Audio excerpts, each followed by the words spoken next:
till I get up. Time is barely on our side. I don't wanna waste what's left. The storms we chase are leading us, and love is all we'll ever trust.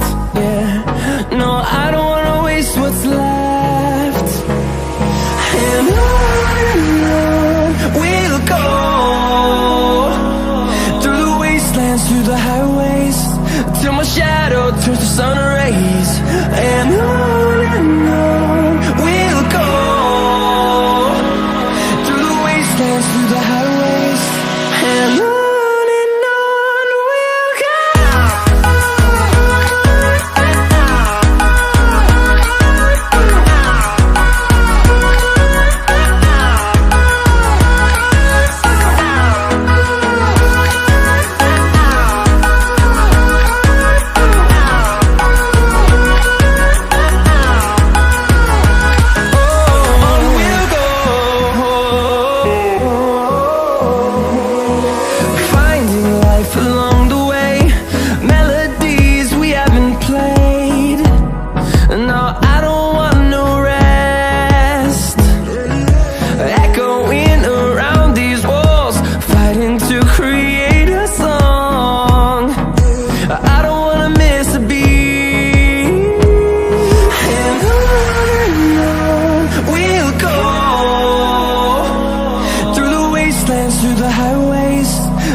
Good morning, ladies and gentlemen. Welcome to the final day here at the Maverick Gaming Center. It is the VS Gaming Overwatch Championships.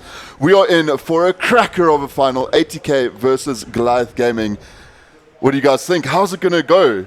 I'm super hyped. Super hyped. We get crowned a new champion today. It's finals day. I'm stoked.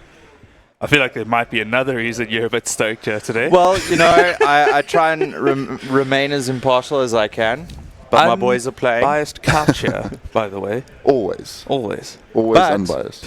We get crowned a new champion for the first time in a few years. So since it started, EN have been the kings of South African Overwatch for many years, rightly so. But today we get a new champion.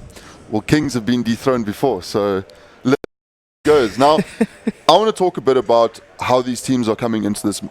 What have they done? What are they going to do? Are we going to see a lot of bunker? Are we going to see something different? Are we going to see the Symmetra again? Look, I think I don't know so much about Symmetra, but I do think that we're not going to see the same comp being played over and over and over throughout these maps. It's best of 7. So I'm going to see a lot of shake-ups. We're going to see things like perhaps Doomfist is going to pop out. We're going to see maybe a Genji from the side of ATK, who was playing Genji yesterday. Squishy Yeah, was it was on actually a Genji. terrifying Genji. He got like a 5k on one of his ultimates. He's a monster. And it wasn't even nanoed. It was ridiculous. Yeah. So I definitely think there's going to be a comp shake-up that's going to happen today. So it's going to make for really exciting Overwatch. Maybe we'll see Mito on the Reaper again. Played really well. No, that was a very good Reaper game. And I think Goliath are going to come into this slightly more prepared. They ended the day earlier yesterday. They had more time to relax. They could watch some of the games. They could go home earlier, prepare for who they were playing against. Whereas ATK, they go home a bit later than everyone else. And they still have to prepare for Goliath. And there's not as much videos or vlogs to watch from Goliath gameplay. So they're going to not have as many resources to work against Goliath. Maybe GG still have a few cats in the bag. This is the interesting part, right? You've come through a whole weekend of Overwatch. You've played more games than your opponent. There's more VODs. There's more footage of you playing. Have you had a chance not to pull out your ace card? Because against EN, they might have had to. I think so. So they might have a few. So for instance, like Lavia's brought out the Ash. We didn't see a lot of Ash yesterday, but against Ian, he did bring out the Ash. So maybe they did show all their cards and all their hands. We did see like the Doom and the Genji. So a bit of a shake-up from the usual sort of Hanzo picks. But if we do see Bunker, then Hanzo might become a bit of a default pick there just for the shield break. I mean, they also weren't afraid to pick the Bastion, which was cool. It was nice to see, you know. Yeah. Bastion, he's an interesting character because some teams can deal with him really easily. Others get a bit shaken by just the raw amount of damage that he puts out. And he can throw a real spanner into some of your compositions. We saw that happen yesterday, where you saw the Roadhog trying to hook the Bastion off the point. Didn't really go so well. But Trinok and Cloud said it well yesterday when you have a tank like a Roadhog running at a Bastion, it's just giving him free charge, right? Because it's just like, it's just there. So dealing with that is going to be an important one. But do we think it's going to come out?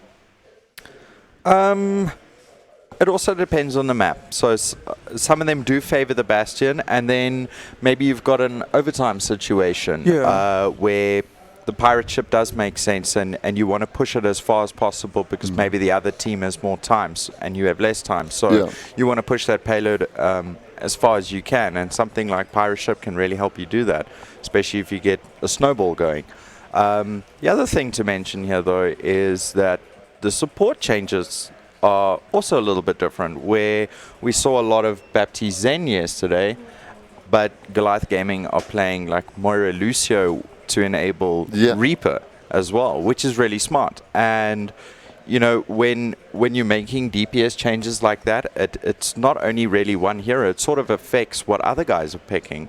And how can you enable and enable your DPS and give them the space that they need to start shining and do their job and take those important picks. Yeah, so you're right. This is a team game, right? You can't just one player changes their hero and then they go off on their own and do their job. Everyone needs to work together, especially these two teams. 8K and Goliath are both extremely good at Overwatch. They will be able to punish you if you go off on your own like that. For me, yesterday, Goliath were doing a really good job of protecting their backline, but they weren't playing up against the Genji that we saw. So is that going to be a factor here? Most definitely, it I definitely think. will be, yeah. So it's gonna maybe fall to your off tanks. So on the Goliath side, it's going to be Severin, who's going to need to sort of peel and help out a bit, and also up to the supports just to position themselves in ways that doesn't give the Genjis or the Doomfists too much space to pick them off. Don't make it too easy. If you're gonna die, you're gonna die. But make sure you can at least get a trade out or something like that. So a lot's going to fall, obviously, onto the backs of the likes of Severin on his Roadhog, or if he's playing a Diva, he's going to need to peel a bit. And maybe if there's a more static DPS like a McCree, it's really nice to have a McCree around with you.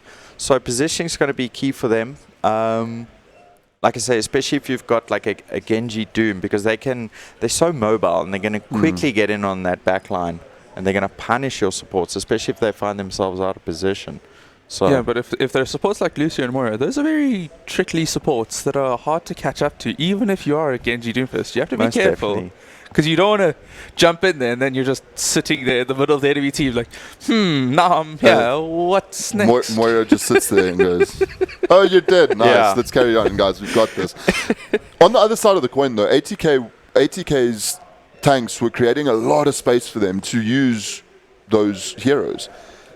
Are they going to get the same thing right against a team like Goliath? Because we saw them do it against Energy yesterday, where they did it really well. I mean, 3-0 to get to the finals. I think for these games, we'll probably see a bit of everything, but ATK need to rely on each other. It can't just be one pair or one person popping off and doing well. Most of the team needs to be there to perform to be able to beat Goliath. We've been talking a lot about these teams, but let's just go through the Goliath heroes that they've been using the most this weekend. So we see we've already spoken about the Lucio, the Moira, the Orisa, the Baptiste, the Doomfist, and the Ryan. Again, it's interesting to note that those are 3 supports on there.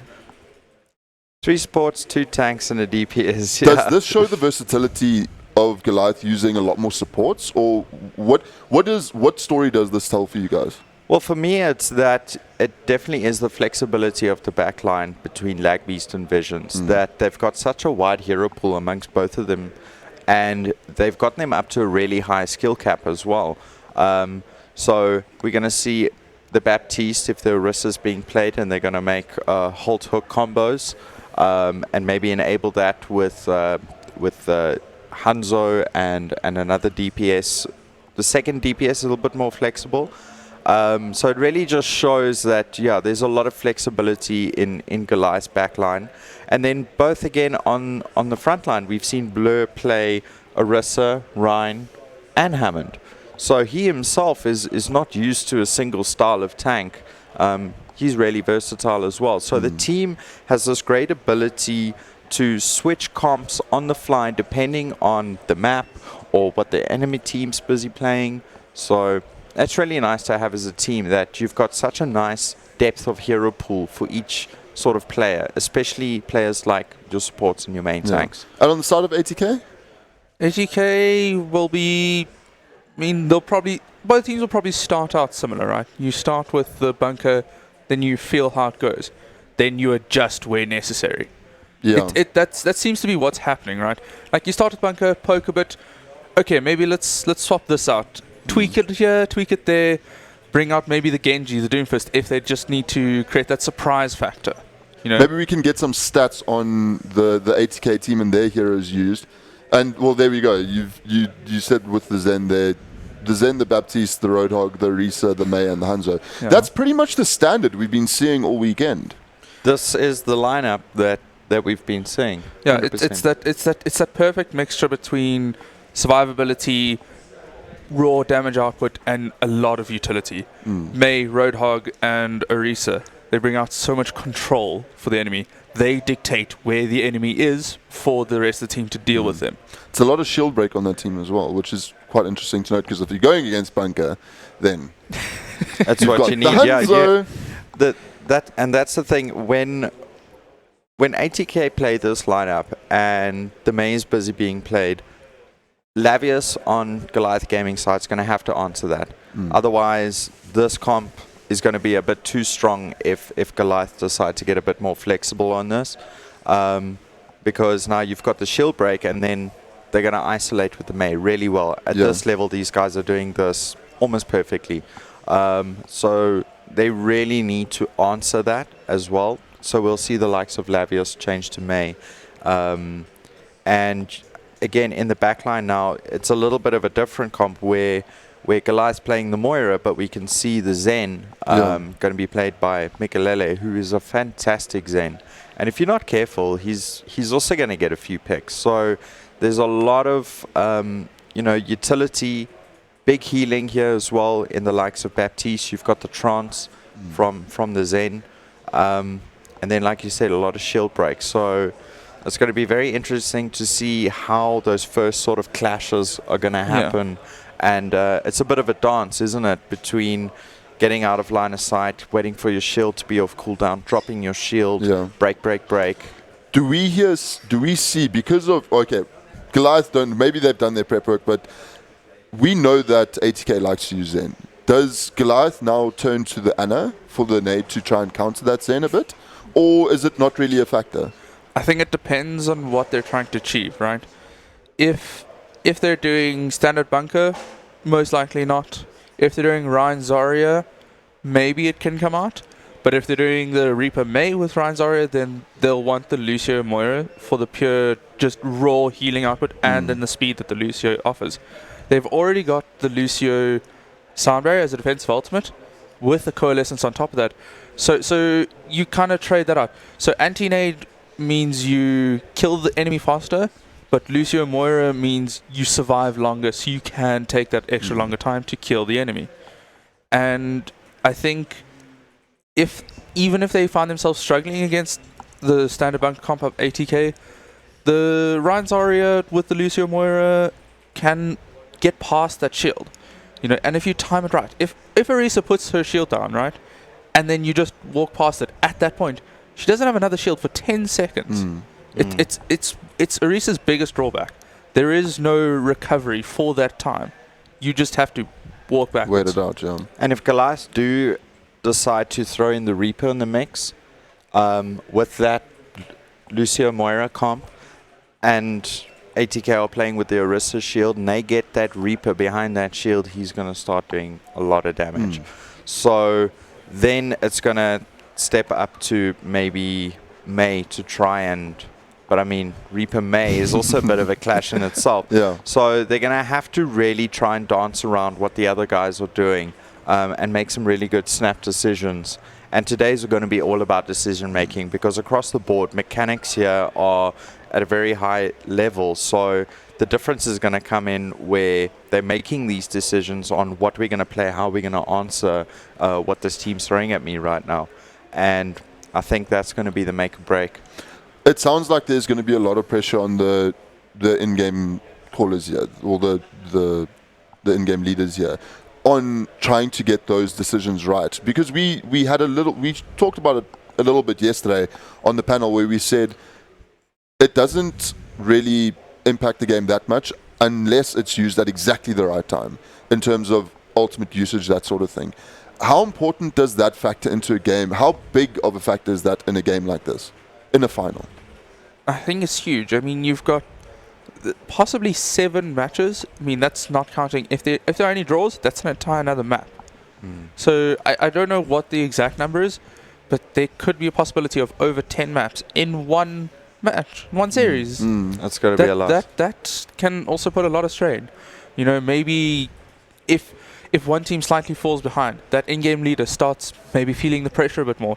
Because a lot of in-game leaders, they feel, this is my fault. Like, that person is out of position because I didn't tell him where he should be, right? Yeah. And it can get to them. They need to make sure that they're focused, they stay calm, they stay composed. If they can do that for this series, then these teams will perform well. There is no doubt about that. Yeah, there's definitely going to need to be a lot of focus. So, say for instance, one team does decide to pick up a Hammond and they're going to play a bit more of a divey comp. The other team's going to need to make that snap decision, like, do we need a Sombra, or do we need a McCree for the flashbang? And it's these sort of decisions that these leaders are going to have to be focused on, and deciding, when do we need it, and which is the most valuable thing to us right now that fits in the team and what they're trying to accomplish at a particular point in time. The other thing is the ult tracking. So ultis are going to play a big role today, and how you use them and to maximize their value. Because if a team makes a mistake with an ultimate as well, it's going to cost them a lot. So yeah, a lot of pressure on the in-game leaders. They can also look to the rest of their team for their sort of inputs as well. Yeah. So maybe a DPS player notices, this is happening, I need to actually change to this, and assist their in-game leaders in making these decisions. So it's going to be a bit of a team effort, always has been, but the guys just need to stay focused on these sort of things and come up with the best possible scenario to push them forward. Well, that's the nature of Overwatch, right? It's a team game. We've said it over and over again this weekend. It's not individual effort, it's a team game, solely a team game. But when we look at a game like ATK versus Goliath, we've seen both of these teams do extraordinary things over this weekend. What's the main factor here for the one team to get an edge over the other? Is it purely based on decision making? Are these teams both mechanically skilled at the same level? What's the main factor here? That is extremely difficult to point out. I think there's far too many to call out one. I can think of one scenario though, where say for instance, one team finds this niche comp that isn't bunker. I feel it's not going to be bunker. It's going to be some sort of divey comp, and the other team's going to struggle for a while to answer it. And that might give the one team a bit of an edge, to get extra points or to get an extra map or two, where maybe they got the Genji out and wow, the one team can't answer that Genji very well. Yeah. So, we might see something like that.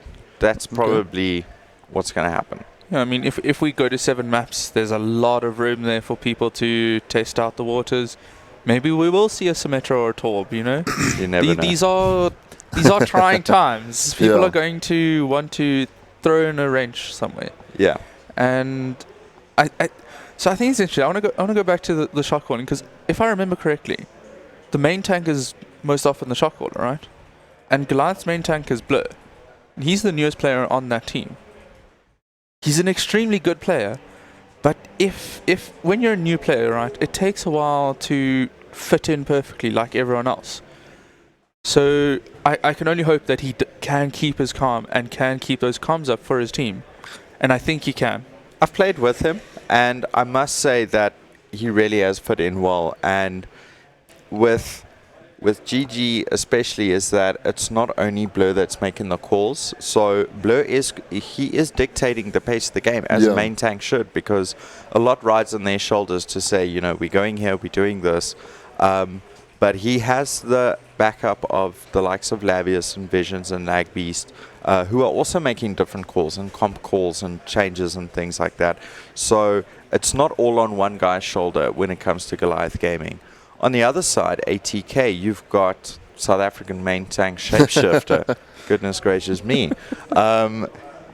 We've seen him play throughout the weekend. He's an absolute beast, especially on Orisa. He gets a lot of work done. Yeah. So he's also going to be, carrying a lot of weight on his shoulders today. But I'm sure just as Goliath Gaming does, he's also got the backing of his team that are calling separate things. And he's still going to dictate the flow of when, his shield's on cooldown and where he wants to be and how he wants to attack or defend a point. But like I say, he's going to have the help of the rest of his team, Squishy, and I'm sure Mix and them as well, are going to assist him in this decision making. So it's going to be a bit of a team effort. Remains to be seen. I want to go through some predictions, but we're going to do it a bit differently today, right? So we're going to be back with the panel after the second game.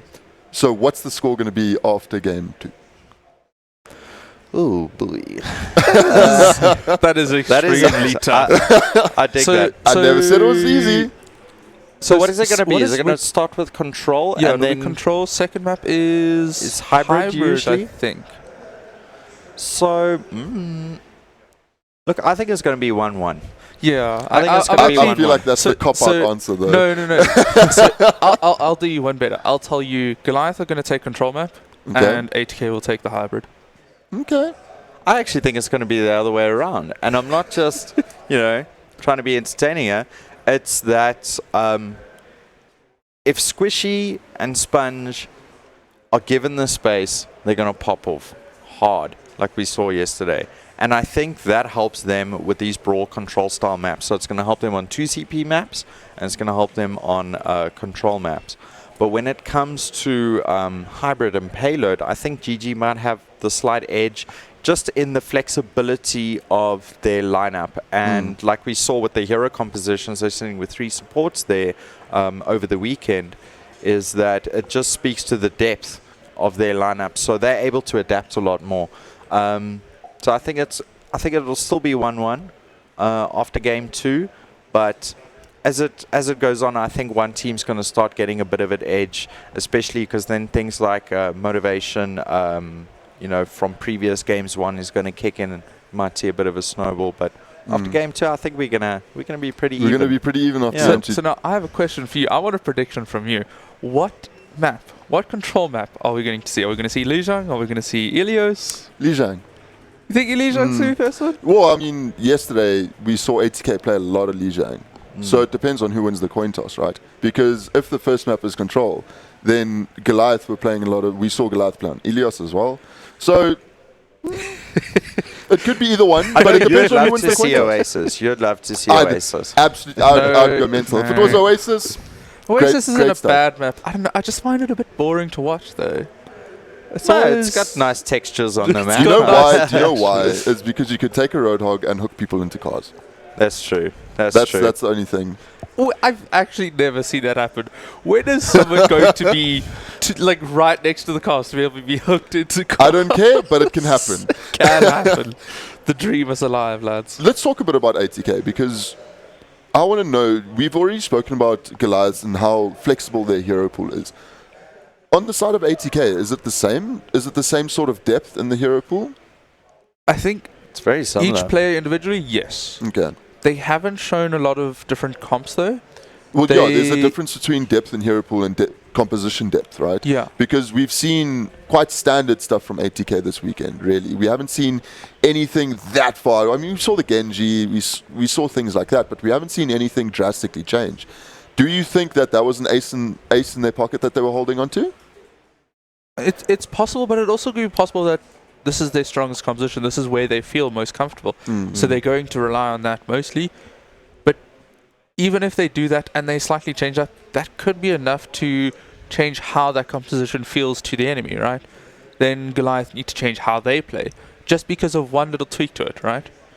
And that could be enough to be the difference in composition Yeah. or the depth in hero pool. So I also think that, it wasn't necessarily an ace up a sleeve. It was just more of, something obscure that is messing with our bunker right now. The enemy team's got like a Hammond Diva or something else going on. We need to answer it, and they do it very well. And that came in the form of this Genji pick with the Ana and so on. Yeah. And it works for them. So they have that ability to make that snap decision and say, look, bunker's not working right now. We're going to have to switch up to something else. And, with the likes of Shapeshifter and Dizzy, their tank depths as well are quite deep. So they're happy to switch over and enable Squishy and Sponge to give them a bit of space and start to shine and answer whatever they've had to answer. We're almost ready to go. So actually, we are ready to go. The players Nice. are ready in the game. Grand final starts now. ATK versus GG. Cloudburst, Trinok, take it away, guys. Thank you, Rico. Thank you, guys, for that wonderful breakdown of what we expect to see here. It is not going to be Li Zhang or Nepal. That's Oasis. It's going to be Oasis. We Yeah. are going into Oasis here into University first up. Goliath Gaming ATK Cloud. You know what I'm saying? Maybe no, I mean, they can't. maybe the guys, they can't see us. They can't see us. I've done it anyway. Okay. What's It's NA production. okay? That's not in air production. Not. you heard us talking about plans. I'm Okay. just saying, Cloud. Well, yeah. Just I mean, you just know? bring that down. You're showing off your Goliath Gaming, repping the boys. oh, what's that you got What's on this? there? What's this? Oh, Ooh. wow. Okay. Oh, All right. that's what see, ATK used to be. This was the OG. That was the OG. So I see what you're doing. I'm there. gonna button See this one up you know? until we see what happens on the first map. So you're embarrassed to be? I know. See, I'm a proud, No, proud that's- GG supporter. That's not Okay. it. That's not No, it. obviously you're That's- embarrassed about oh. wearing an ATK shirt, and that's clearly going to reflect on how they're going to play it Well, today. that's That some embarrassment is going to bias, just Trinok. go straight into their gameplay. Okay, first up, we do have Goliath Gaming in blue. They are going to be rocking that Orisa, Hog, May, Reaper, the nice little support duo of the Lucio and the Moira. So nothing too unusual there, and then a nice little dive on ATK. Maybe going to be trying to get behind the shields. I don't know how it's going to work out for them. We will find out now as they get on into this first point. Something I like here, Sponge opting for the Sombra right at the very beginning, and that could actually be extremely impactful going into the first fight right away. Blow moving on to the point. Yeah, nice little space taking here for the control point here Ooh, of okay. Goliath Gaming. First hack over onto Visions, wants to get some value on that, but Lag Beast getting Dizzy out of the mech already. This is not looking good for a start into this one for ATK. However, the Far Mercy duo that we've seen do a lot of work throughout the entire weekend. Squishy and Toxic in the air. Yeah, Squishy going to be trying to get some value from the Sparrow. I don't think Goliath Gaming going to let him have the space that he wants here. Cloudy is getting into the back line Okay. and has actually opened it up for his team quite nicely as ATK managing to get a quick flip right after Goliath Gaming takes the first point.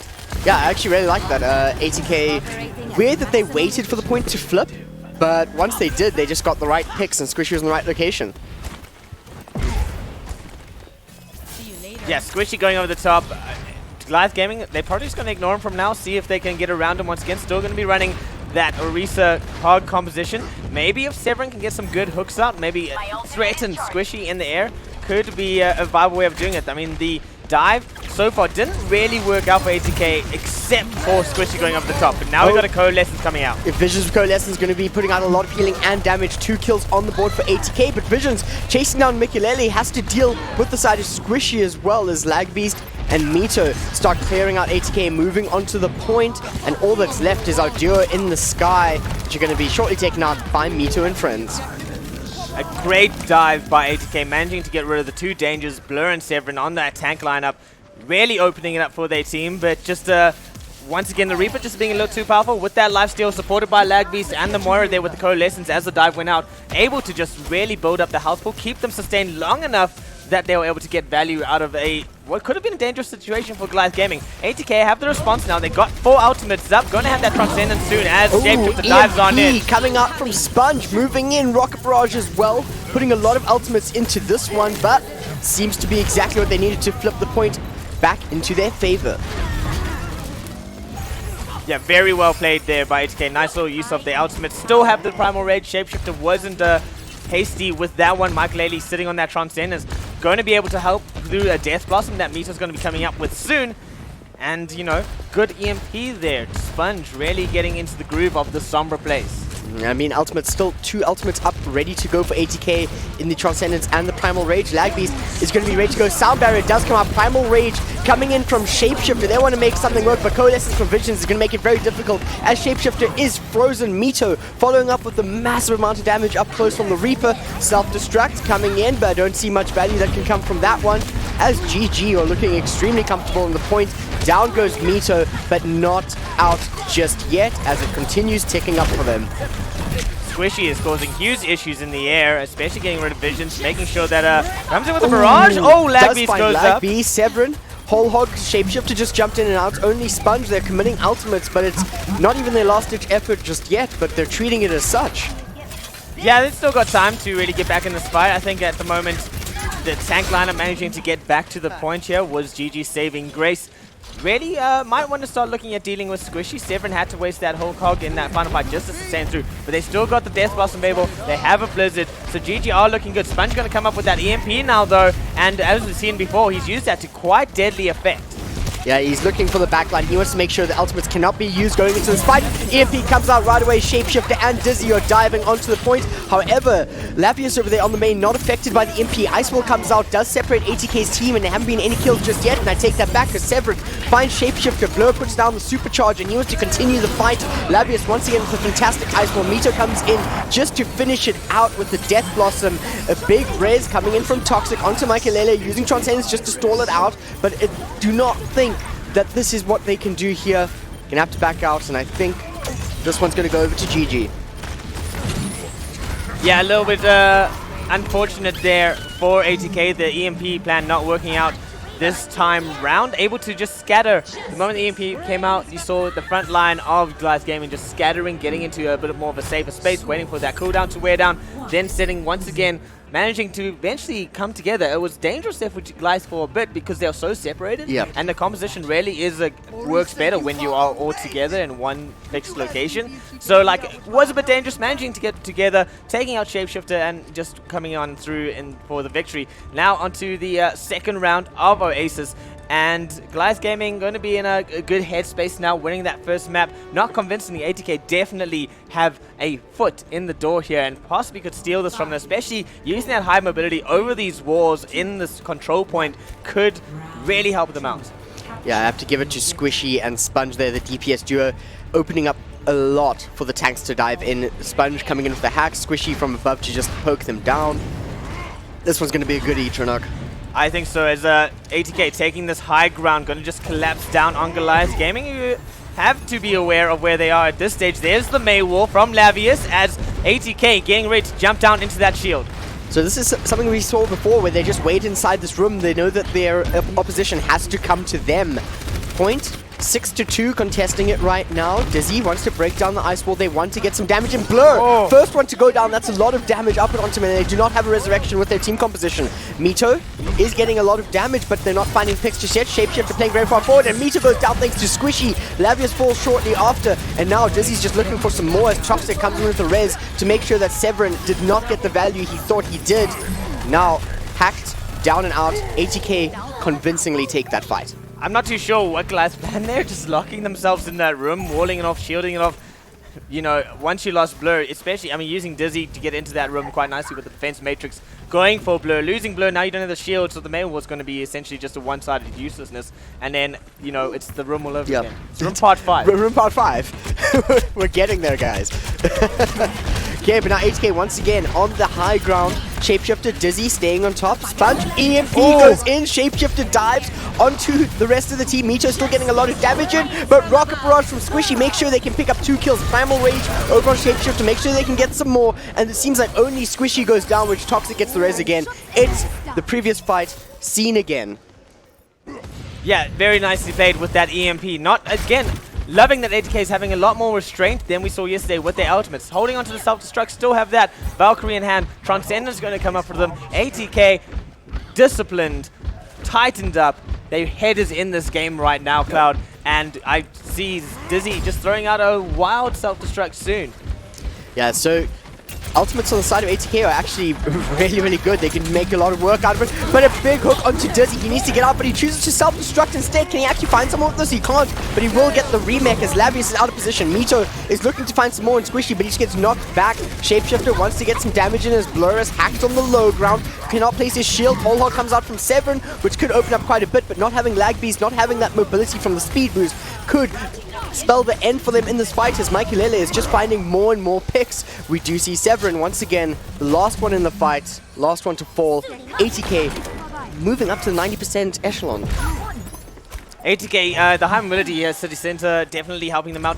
Controlling that high ground, really giving GG a run for their money, and having the whole gun control seems to be such an important factor here, and especially it gives Squishy a lot of space to work with as Sponge goes for a hack on Blur, trying to just get one pick, and there's a barrage in the back line. Okay, taking out Lag Beast here, make sure that there is no sound barrier for this fight. Another hack onto Mito, make sure there's no Death Blossom.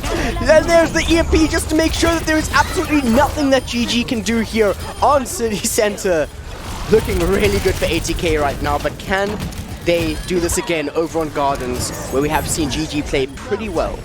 Yeah, great use of that EMP. Sponge just really popping off for his team right now. It's giving Squishy a lot of space to work with, and Dizzy as well, just helping zone out.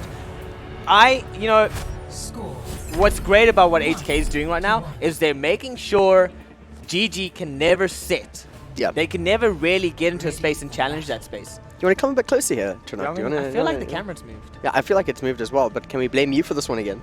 No, I didn't touch the camera this time. But yeah, like what you're saying, GG's just not able to set up. The hacks on Blur have been absolutely massive from the side of Sponge, and just not having that shield kind of makes the composition just not work out at all. You don't have your shield, don't have your health, there's no hook combo. Surprised we have not seen Severin swap over to D.Va yet. I mean, if Severin swaps onto D.Va, that could definitely help out a little bit with that defense matrix, especially with just helping the team getting into a good space, using that defense matrix, using that high utility that D.Va brings to the composition. Might be a good choice, but here we go. Lavius has switched onto the Ash to try challenge out Squishy as Mito is going to counter Farah. Yeah, so that was a big hack onto Mito, but there was no conversion to a kill. Visions did find Sponge though, which opens up a lot more for GG. Not losing a player, managing to kill the Sombra. There's no hack onto Blur. They can play their game plan, and now they've secured their position as we see a fantastic hook coming in from Severin onto Toxic. Yeah, that was a much better performance from Goliath Gaming. Switching out some of the heroes, actually going for more of a counter comp here, making sure Mito can control the skies with Lavius getting rid of Squishy. Quite a nice little strategy. Having Shapeshifter and Dizzy diving onto Severin and Blur is, you know, what GG actually wants to happen. Okay, Blur having to back off here. His shield is placed quite far forward. It's going to be off cooldown any second now as they need to find another position to play in. A big Farah duel is happening though with no conversions just yet. Shapeshifter jumping in alongside Dizzy, but Severin doing a lot of work there. No no victory in sight for ATK in this fight as GG very clinical with their positioning here. Squishy winning out that Faraju, but by that point, Mito had already done a lot of damage to Shapeshifter and getting rid of Dizzy's mech.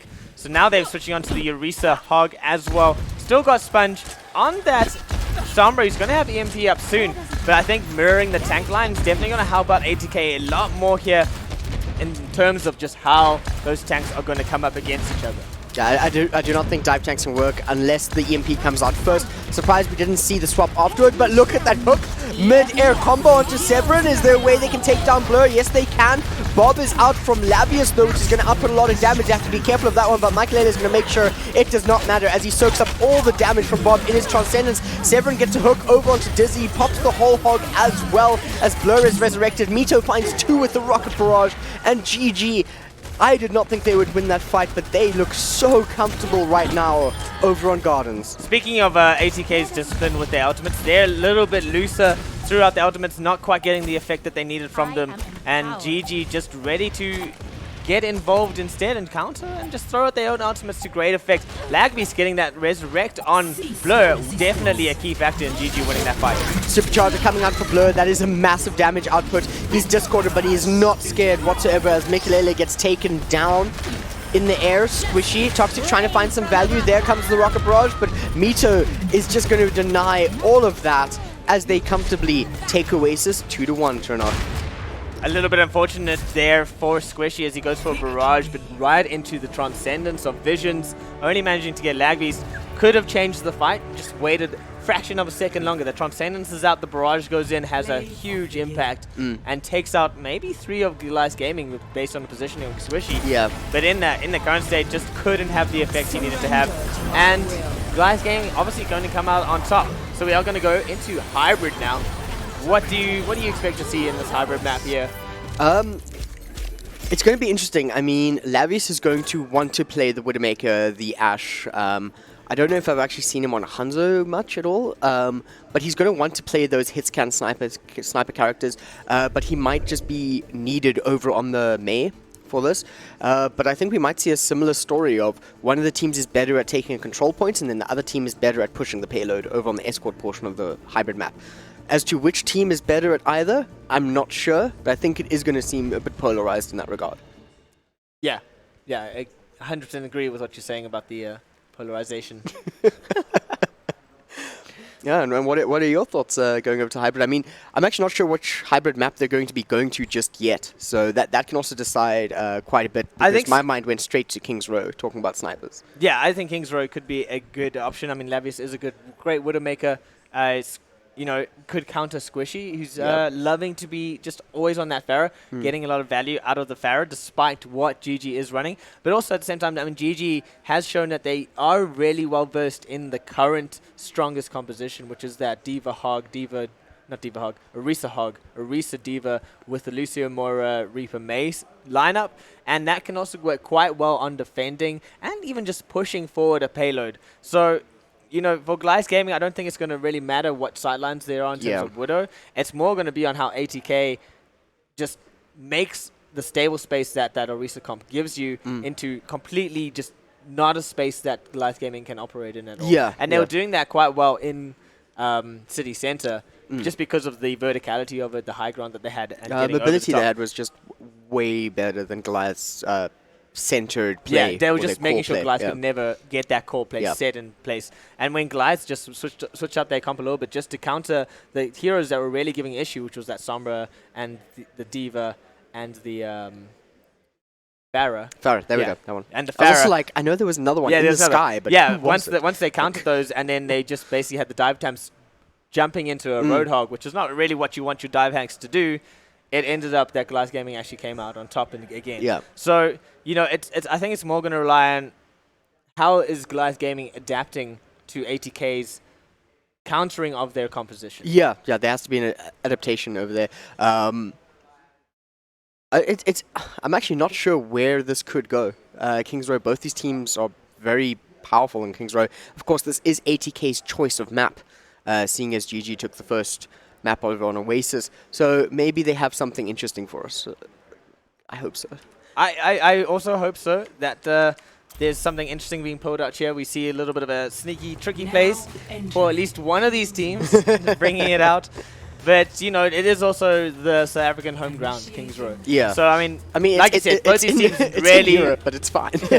Both these teams know this map really well. Yeah, is what I'm saying. So, there is opportunity to play around. There's opportunity to experiment and, like, really try get a mind game going with your opponents as opposed to just defending a map everyone knows really well. Yeah, I think that's something that is going to be happening between the two. Something I do want to point out that I did see in the booths, though, Goliath Gaming sitting there, they just got their power boost. They just got, I think the manager brought in their oh yeah, they got some snacks. toasty sandwiches. Yeah, some toasties, some snacksies. cheese toasties. Cheese toasties. I Yeah. mean, that's a good one. ATK probably had a nice breakfast, so I think both teams rearing to go. But ATK GG's got that like power up. ATK showing up here an hour after Goliath Gaming. We're already like Yeah, but practicing. GG was here early. Yeah. They're here really early. They're ready to take this. ATK was like, oh, we got 15 minutes till our game. Are we here now? We're here now. We're good to go. Yeah. So yeah, they probably had a good breakfast. Had some hot chocky that I'm still promised. It's still promised by the famed Mikelele. Yeah, it still hasn't given me the hot chocky. I mean, maybe you should have. I just hear about this hot chocky all the time. It was really good. I even brought a mug yesterday. Did you? Didn't get a hot chocky. Oh, you meant to have it on Friday. No, well, he said he was bringing hot chocky yesterday too. Oh, did he? Yeah. Oh, And I would have liked to have more hot chocolate. I just had like a shot of it. It was really good. This is why I don't support ATK. Okay.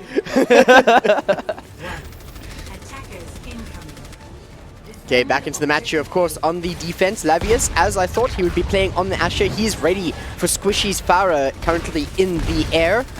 And Blur playing quite forward with his shield. I'd expect a bit of back play here just for the Farah. Yeah, so a nice little interesting composition from Goliath Gaming, who are going to be defending against us. They expected the Farah to come out. They expected Sponge on that Sombra, and they prepared for it. They brought out the same composition that rinsed through ATK on the final map of Oasis. Yeah, and Squishy being taken out there by Lavius. That was to be expected. He falls to Severin as well. Severin was hacked earlier from Sponge, but it's just not enough. Blur playing the shield game really well. He knows exactly how to time it. Squishy tries to get behind, but he's not getting any kills there over on the Sombra. So, once again, throwing your dive tanks into a Roadhog and a Orisa, not exactly clever. Shapeshifter overextended himself, got hooked, got absolutely massacred by Severin on that Roadhog. And, like, I mean, that's it. Like, Shapeshifter is an amazing tank. It just... He's not running the right tank to show how amazing he is right now. He's jumping that Winston into the backline. Dizzy is nowhere to be seen because he's trying to deal with the backline threat of Mito, and then Shapeshifter's out of position and just gets health pool destroyed. I have to point out Lavius ready with the Bob, which could be pretty powerful in this fight as Shapeshifter jumps in. He's so low. The Discord Orb from Visions just shredding through. They don't even have to use ults, but Lavius has popped the Bob just to make sure. And it does actually pick up Mikelele. They're going to be securing this point for a little while longer. 2 minutes 15 on the clock for ATK's attack. Yeah, once again, I mean, even though Dizzy was there with the defense matrix, Shapeshifter still is not just going to be able to sustain through what Severin and Blow are doing to him. Defense matrix, Severin just went around it with the hook, and you know, Shapey gets taken out. Into this next fight, they're still running that dive composition, not the best, and they don't have the ultimates. There are going to be 4 ultimates for Goliath Gaming, and Squishy and Mike Lele only 2 is going to have ultimates up with Toxic's Valkyrie. And over here, Squishy's trying to find a kill over.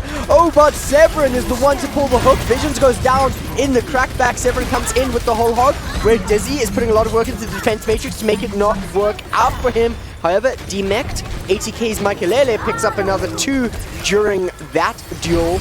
And they're going to be continuing Visions, coming around the back, taking a little bit out of Mikelele's books and using his Transcendence directly after Mikelele's, making sure he gets a lot more value out of it. Shapeshifter, Sponge, that's Dizzy there, lost on the point. And they're actually going to continue this as Shapeshifter goes into the Primal Rage. He wants to continue the fight with Squishy coming back, Sponge switching over to the Doomfist, and it looks like they are definitely going to be winning this point over. Yeah, good choice by Goliath Gaming, not committing that to front lines. Are going to get Spongy a little bit too over-optimistic there about what he can do to these 2 tanks. Goes in with the Doomfist. Yeah, that was 100% open there by Mikelele on the Zenyatta. Just went in, used the Discord Orb, popped his balls onto the heads of the tanks. And followed up with the Transcendence. It was, yeah, followed solid. up with the Transcendence. It was mostly just Mike Lely opening up the space there. Nothing to do with what Dizzy and Shapeshifter were doing, because they were mostly useless throughout that fight. And then getting rid of the threat of Mito with the barrage, definitely a huge factor, as they have it now. Squishy and Mito both on these barrages going into this next fight. Okay, and Sponge setting up with the Bastion. Immortality Field is there. Mito tries to take out the Immortality Field, but Sponge picks up a 3k underneath that Rocket Barrage. The Supercharger is out, but Severin and Lag Beast are scared in a corner here as we do see them falling. Severin uses Whole Hog in the back though, does find one. Can he find another? As Michael has swapped over to the Baptiste, which worked fantastic for them in that fight. I'm not too sure what Mito's plan was, barraging onto the Immortality Field, maybe hoping to destroy the Immortality Field with the barrage and then get rid of the threat of the Bastion, but Sponge just looked up. He said, oh, yeah, you're just hey. standing still. So, yeah, the pirate ship is nice and set now, so Goliath Game needs to sludge it. Severin has shown that he was able to get a hook into the backline and get rid of that Bastion, and I take that back. Sponge has not yet set the pirate ship. Looks like he's going to set it now, maybe just hoping that he can delay the hook as long as possible. Yeah, look at that shield just fall. Dizzy, no defense, makes him a self-destruct is all he needs. Blur falls down, and now Labius, Visions, and Mito all around the corner. They need to touch this. Severin's the only one of GG that has presence on the point. Visions on there now, but Dizzy using a really nice defense matrix, making sure that nothing Visions wants to do can have any effect on the onslaught that ATK is pushing against GG. ATK throwing out a bit too many ultimates there. They really need to do something about this Bastion. Looks like they're bringing out the Diva. Severin coming out with that Diva, going to counter that Bastion, uses that defense matrix quite nicely just to push onto that payload. At the moment, ATK look unstoppable, and it's largely just because GG haven't been able to set a solid defense against them as Severin goes up with that defense matrix. And then Bob coming out as well from Labius. In comes Visions with the Transcendence. Sponge does get taken off of that thanks to Mito moving in close with the swap over to the Reaper. Dizzy almost out of the map, but definitely out of mech as he decides to reset this fight. Yeah, just don't get stalled out any more than you already are going to be. That was good from Goliath Gaming, using the defense matrix to get onto the payload, push off that Bastion, committing so many resources just to get rid of that Bastion, and it worked out in the end. And now Shapeshifter finally switching back onto the Winston, realizes the Diva doesn't have to thread the whole hog, so maybe the dive's going to be a little bit better for ATK as they move on, but Blur is still sitting there, and there's still Mito on that Reaper with a lot of sustain in the support lineup. So Sponge here over on ATK actually swapping over to the Hanzo. Shapeshifter jumps in, he loses himself, but he does pick up quite a few plays, opening a lot of space for Sponge and Squishy to just roll through GG's defenses. Severin stuck on his own there as ATK are comfortably pushing this one. Blur switching over to the Wrecking Ball, wanting to get to the point, using his adaptive shield, and the Ice Wall from his teammate, making it difficult for him to roll around, but he does knock Shapeshifter off the point. His leap currently on cooldown. Blur chasing up the backline in Sponge and Mikelele, but Squishy finds two in GG's backline, meaning they don't have any healing. We do also see Dragon Strike coming in from Sponge. That's going to keep them off the points. Labius, Ice Blocked, not able to really sustain this one. And oh my word, the Ice Wall, fantastic. Making sure Dizzy's self-destruct is not going to find anybody there. Blur still comfortable over on the Wrecking Ball, pushing them off. They know they need to play for time. In comes the Death Blossom from Mito. They're going to keep this defense alive, and ATK need to regroup. They have 60 seconds. They can still do this. They can still do this, and definitely have the momentum. I mean, Goliath Gaming committed a lot of ults to that final fight just to make sure that ATK weren't getting through. But there are no ultimates for ATK here. Squishy might have that barrage up soon, but Blur with the minefield is going to do wonderful for zoning and the Blizzard. Oh, but you don't want to be losing that Blizzard this early on in the fight. Oh my word, where did that shot even come from? This is the opening ATK needs to get into this outcome Sonic area. They know exactly where GG is. Squishy picks up Lag B. Severin falls down shortly after. That's a lot of damage onto Blur as well. Labius going to be coming back into the fight with this Blizzard. Blur still on the point, but he's almost down. Visions getting a lot of value with the Coalescence, but his teammates are still falling around him. Shapeshifter, so good on that Winston. He's getting a lot of value out of it. Lag Beast right now, sound barrier, making sure that GG is not going to fall. They're almost completing the map, but it does not look like ATK is going to be able to do this, even with Shapeshifter using up the Primal Rage so he can just stay alive a little bit longer with that massive health pool. Mikelele tries to come back in the fight, but gets taken up by Labius. I think this is probably the end for ATK's push.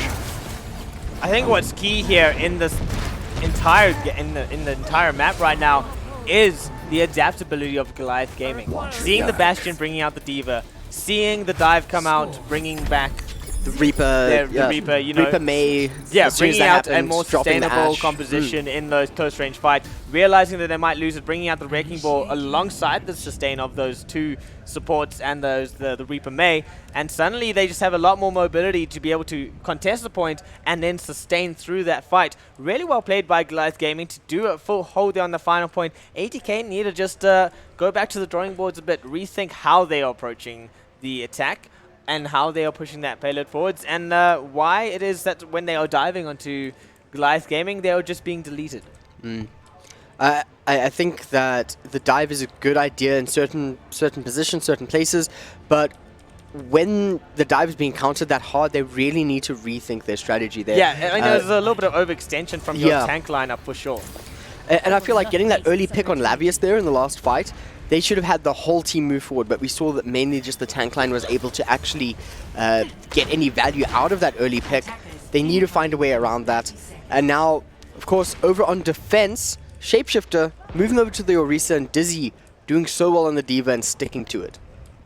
Yeah, Dizzy definitely getting a lot of value from that defense matrix. Shapeshifter on the Orisa, so it is. It's not really it's not the hold hog that we're used to seeing on defense on King's Row, but it's definitely going to give value here, especially if Dizzy can make great effect of that defense matrix. And a crazy thing here, Lavius, still in the Ash, knows for a fact that Squishy is going to be in the air alongside Toxic. Yeah, they're definitely expecting the Pharah at this point. Squishy has shown his hand a little bit too much. Yeah, I'm surprised we don't maybe see a bit of a change there, knowing that Lavius is such a prominent hit scan player. Although Squishy still been getting a lot of value out of it. Yeah, Squishy has space. It's really going to fall on Mito right now to try and just stop Squishy from having the space that he needs, and then Lavius finish him off. So Shield Break coming in from Sponge is doing wonders for ATK's defense right now, but there's also a Far Mercy on the opposing side. But Lagbeast falling down, Squishy finding a shot in the air, a shot in the dark that might just keep them alive for this one, but that's a huge dynamite from Lavius, who is just filling up that ult charge right now. But GG backing off for this one, Tronok. Yeah, good call from GG. Just reform yourself. Make sure that you can get Mito in a great position to get over the top. Lagby's just trying to keep him alive. Unable to do so. Might get a sneaky resurrection. And now Sponge taking out the Far Mercy on his own. Michael finding the last shot onto Visions. And I think this is exactly what we said. The polarization of the escort compared to the control. And ATK is looking really good on defense here at the moment. Yeah, ATK defense is solid. Dizzy doing a wonderful job. Shapeshifter just maintaining hold of the space of that corner there. They're moving back when they need to. It's really well coordinated. And a nice little Dragon Strike to put GG in the little bit bad position. The Resurrect is out, but that's not going to be there for the fight. But the crazy thing here is that we have seen Visions use up his Transcendence. Michaelele is very close to his. If he's able to clutch it out and bring that out before any of his teammates fall, which I'm not too sure because Squishy gets hooked in from Severin. However, that's not all. He gets halted as well and he can't now find the kill. Squishy still playing very low to the ground. Michaelele uses Transcendence. Mito not getting any value from that Rocket Barrage. He ends up falling down from Shapeshifter, and we do know that there are going to be reinforcements from ATK coming back very soon. Lavius still trying to find the picks. Bob does come out. He gets a lot of value from the Dynamite onto the shield. Shapeshifter falls as we see GG are going to be moving over onto this point and completing this fight. Very good use of ultimates from ATK there in Transcendence as the Rocket Barrage went out. Perfectly timed from Michaelele. Just didn't have the out advantage at the end of it. Nice little bob goes out on the point. Really just splits the focus of ATK. And suddenly GG are just able to barrel on through them. Visions also got a lot of out charge in that. So close to his next Transcendence. Going to have that Transcendence up for the next fight. Whereas Michaelele will not have that availability. So it could be used to potentially stop Squishy from getting a mad effect from that barrage. And Toxic doing wonders for the Resurrections, but I'm not too sure that's going to be enough with the way that GG is playing here. As you said, Vision so close to his ultimate. Lavius falls, and so does Mito. Sponge and Squishy getting so much value. A hook over onto Squishy once again, but there's no conversion whatsoever into a kill, and ATK's defense, maybe it's not just a control point, maybe it's just defense. Yeah, their defense is definitely really solid right now. They're just getting some good mobility into the danger zones, really. I mean, Squishy having so much freedom just to pop that barrage of visions, gets taken out before he can even help with the Transcendence. It's all going out well in ATK's favor now. Now they have 4 ultimates up, especially Sponge going to use that Dragon Strike to great effect. He's really good at positioning those in great spaces to push GG into unfavorable locations. Yeah, and we do see Mito swapping over to the Hanzo as well. Lavius does find the pick onto Sponge. Toxic needs to get that res, but he is definitely scared of what Lavius can do to him. Visions, Transcendence does come out, but I think it's a little bit early. Self-destruct from Dizzy. Dragon Strike as well does find Severin. They have to back off of this one. A lot of ults being thrown in, but they're just hoping to stall GG out and play for time. Over 2 minutes still on the clock for GG though. Yeah, GG do have the time to push it through. They don't have to get to that 3rd point, so it's not as hard as push as it should be, but still, ATK's defense is impossibly strong right now, and especially Visions using that Transcendence so early on in the fight really didn't help GG's push on through. A little bit of an aggressive Transcendence rather than reacting to any sort of movement from ATK. But let's see what they can do. They do have the whole hog, Valkyrie, and a Supercharger available. And Bob just around the corner as well. And right now, Dizzy's used up a lot of his defense matrix. This might be the time for them to strike. As Bob does come out, we also hear the Supercharger. Bob not actually getting any bonus from that and getting taken down oh so quickly from the side of ATK. Lappy's getting picked up in that trade as well. Severin falls thanks to Squishy. And Squishy also has the Rocket Barrage, so if anything gets dicey, he can come in with that as well. But he's just finding more kills alongside his comrade, Dizzy. Dizzy's doing really fantastically with that D.Va, and there we go, we're seeing the switches on Goliath Gaming side, bringing out that close range combat. They're going to just try and now brawl their way through. Mito needs to be switching onto the Reaper, and there we go, Reaper is going to come out. So now they're going to have a lot of really good damage and sustain into the close range fight, and possibly hoping just get behind the shield of Shapeshifter and really bring it to him. Going to use that Mayward to give it. Oh, the barrage! Squishy! In the small enclosed room. The swap over to Reaper is not enough when a barrage is getting a 3k and the rest of ATK is following up. Squishy just read them like an absolute book. I mean, I don't know how you're an absolute book. It's just, you're like the children books with the big writing. Yeah, Squishy saw exactly what Goliath Gaming was going to try and do there. Just moved into a perfect space to do it. But now Goliath Gaming going to try to take the high ground and push onto it as Lavius moves in with the mate. Oh, nice and little the wall, but the Dragon Strike Strike goes through. A little bit too powerful. Goliath Gaming just can't find an opening here, Cloud. Oh, this is absolutely tragic for Goliath. They're trying so many different angles because the main choke wasn't working, and it's just worse for them. ATK are so prepared for the different angles on this point of King's Row, and this escort, the payload, is just moving backwards. This is just sad to see if you're a Goliath Gaming, Cloud, because you had all the opportunity to do it. And all I see is you buttoning up your shirt right now. I don't know what you're talking about. Comes in with the Transcendence. In comes Overtime. Self-destruct from Dizzy. Doesn't find anyone but takes out the Shield of Blur. He has put his Supercharge up, and Ice Wall is also up from Lavius. This might be the time where ATK is getting a little bit scared as they have to back off of this one. Squishy needs to start finding some kills, but the Supercharger is giving a lot of value to GG. Lavius very close to that Blizzard. Lagbeast allowing for them to actually roll forward in these situations thanks to the speed boost, and the shields coming in from Shapeshifter are just falling left, right, and center. Mito playing very far forward, and why in overtime were they able to push like this when they could have had all this time? Coalescence coming in from Visions, but the Rocket Barrage from Squishy finding 3 players as he just drops down and he wants to wreak some more havoc. The payload is still moving forward though. Mito, Blur, Lavius there. Makelele has to be scared. Lavius, discorded, does manage to pick up Makelele, but Lavius is very low. Sponge from the back comes with the Dragon Strike, picking up Blur as they are going to be able to thwart the attack of GG. Very unfortunate there for GG. A remarkable final push. There's something they should have done sooner. Switching onto that composition definitely helped out, but by that point they had given ATK a little bit too much time to set in their ways, really establish a stronghold of defense. And by the time they switched to that composition, they only had like a minute left to go. You know, switch on earlier definitely could have done. I was complimenting Goliath Gaming on their adaptability in their defense and how quick they were to adapt to what ATK was throwing out there, and they took 3 minutes there to change up to something that was working. And you know, so like It was literally, they went from a team of being like, we can change up if we need to a team where we're just going to keep trying our hardest to bash this composition against them, not working out, and then, oh, maybe we should switch now. It's too little too late at that point. So, like, have some consistency if you're going to be in the team. ATK just doing really well. Squishy just having so much space to move around in and have all the fun on this map. Yeah, Squishy did absolutely fantastic. I see you abandoning your show. I have to give it to them. They're playing extremely well. They did play really, really fantastically. So let's, we are going to go back to our desk now, our couches. Our couches. The couches. They don't have a desk. I mean, we can call it a desk, and it's actually a couch. What we could do is just have Rico, like, do, like, the weird desk pose position, and then, like, Pac-Man and... No? Yeah, that's terrifying. All right, let's go. Let's not do that. Before I bring out some weird ideas, let's go back to Rico. Thanks, guys. Yeah, I don't think that's going to work. But, well, we called it 1-1 after 2 games. And what a performance there from ATK on that defense. I think it was just great. There was no way that Goliath could find a hole. Yeah, look, it was really tough to push through that second point. They got the first point pretty good, going through a tull, getting around the back of them and getting a bit creative.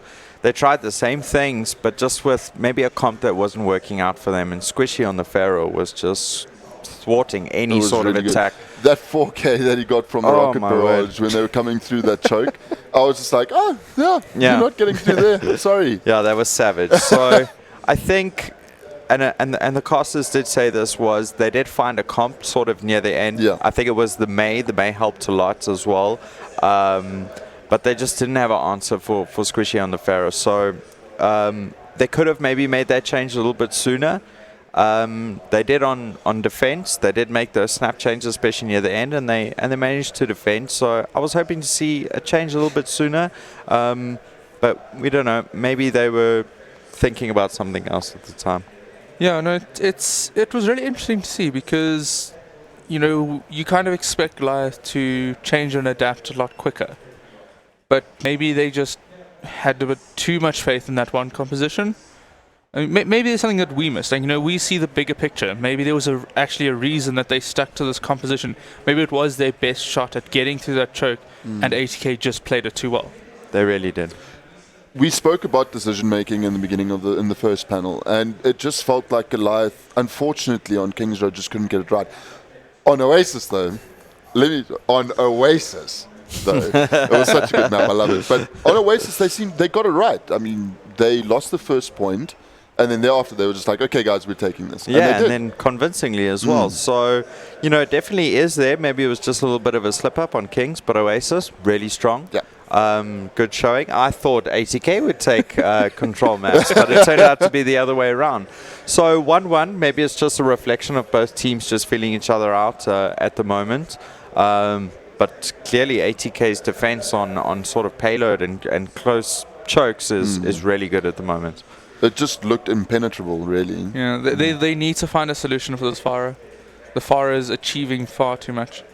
They almost got it right with the Ashe. They almost got it right, and then it just but not quite. Yeah. Even on Oasis, both teams just played Pharah. Both these teams are picking Pharmacy, and they're going with it. And there doesn't seem to be too much of a solution to either one.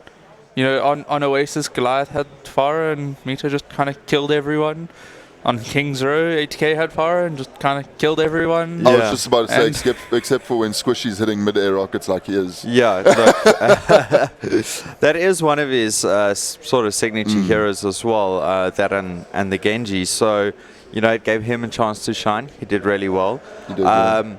How do we answer that, though? We saw Severin get a hook on Farah, so, but you can't rely on that sort of play. That's something I actually want to touch on, because he got a couple of hooks, but there was no follow-up on getting the actual kill. Yeah, I think Squishy was just very good at using his concussion blast directly as he got hooked, so he managed to push everyone else away. But I would like to have seen a bit more damage on the hook coming in, and that way Severin could have, definitely guaranteed the kill. But to ask a Roadhog to hook Farah's... so would it not maybe be time to try and work with the Sombra a bit more? Perhaps. Because a lot of people think, no, Farah, get head scan. But Sombra hacking Farah means she's just on the ground. Yeah. There's nothing she can do. It becomes a lot easier to deal with her. Clipper wings, that's what we Clipper say. wings. Clipper wings.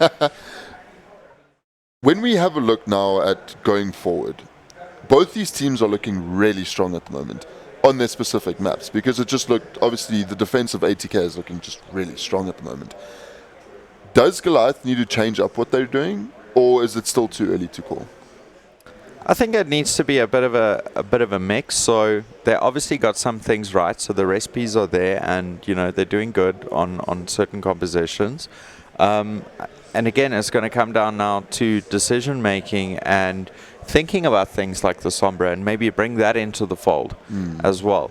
So they are getting some stuff right, getting some stuff wrong as well. So it's all about just finding that balance now, and seeing if they can take the next map or so. Yeah, and they need to stay focused though. They've just come off, it was a very convincing win from ATK on Kings Row. They can't let that get to them. Yeah. They need to look at it with a clear focus and say, okay, these were the problems. Let's deal with it. Let's move on. It's now the next map. It's 1-1, it's tied, no one has a distinct advantage just yet. There are still a possible 5 maps to be played. It is now a best of 5, in essence. And I mean, if you're ATK now, just keep doing what you're doing. Keep giving Squishy the space to do just that, what he did on Kings Row. He was supported wonderfully by Dizzy on that Diva as well. He was also popping off. So just keep doing that.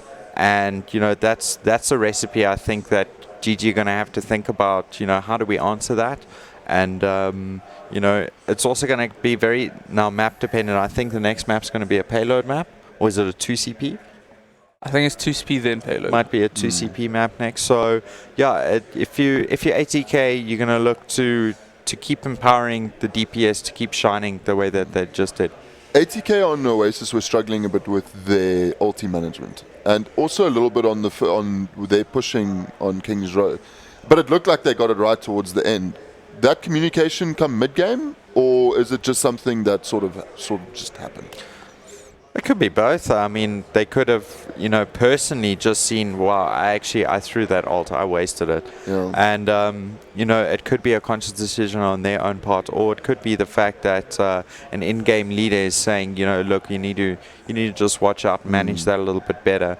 But the fact that they are identifying it in the middle of a game, it seems, is very good to see at this level of Overwatch. So, you got to adjust like that on the fly.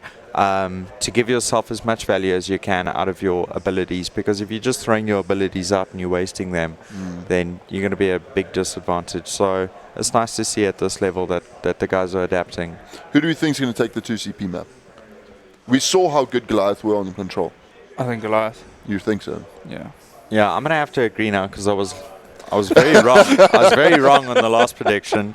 But I think GG can definitely do it on 2CP. Also, oh man, I hope it's not a Ryzen or anything like that, because then that changes it up a bit, because they did bring out the Bastion on Kings Row, and that's something I didn't really expect, but it worked out very well. They pushed that street phase fairly quickly, ATK.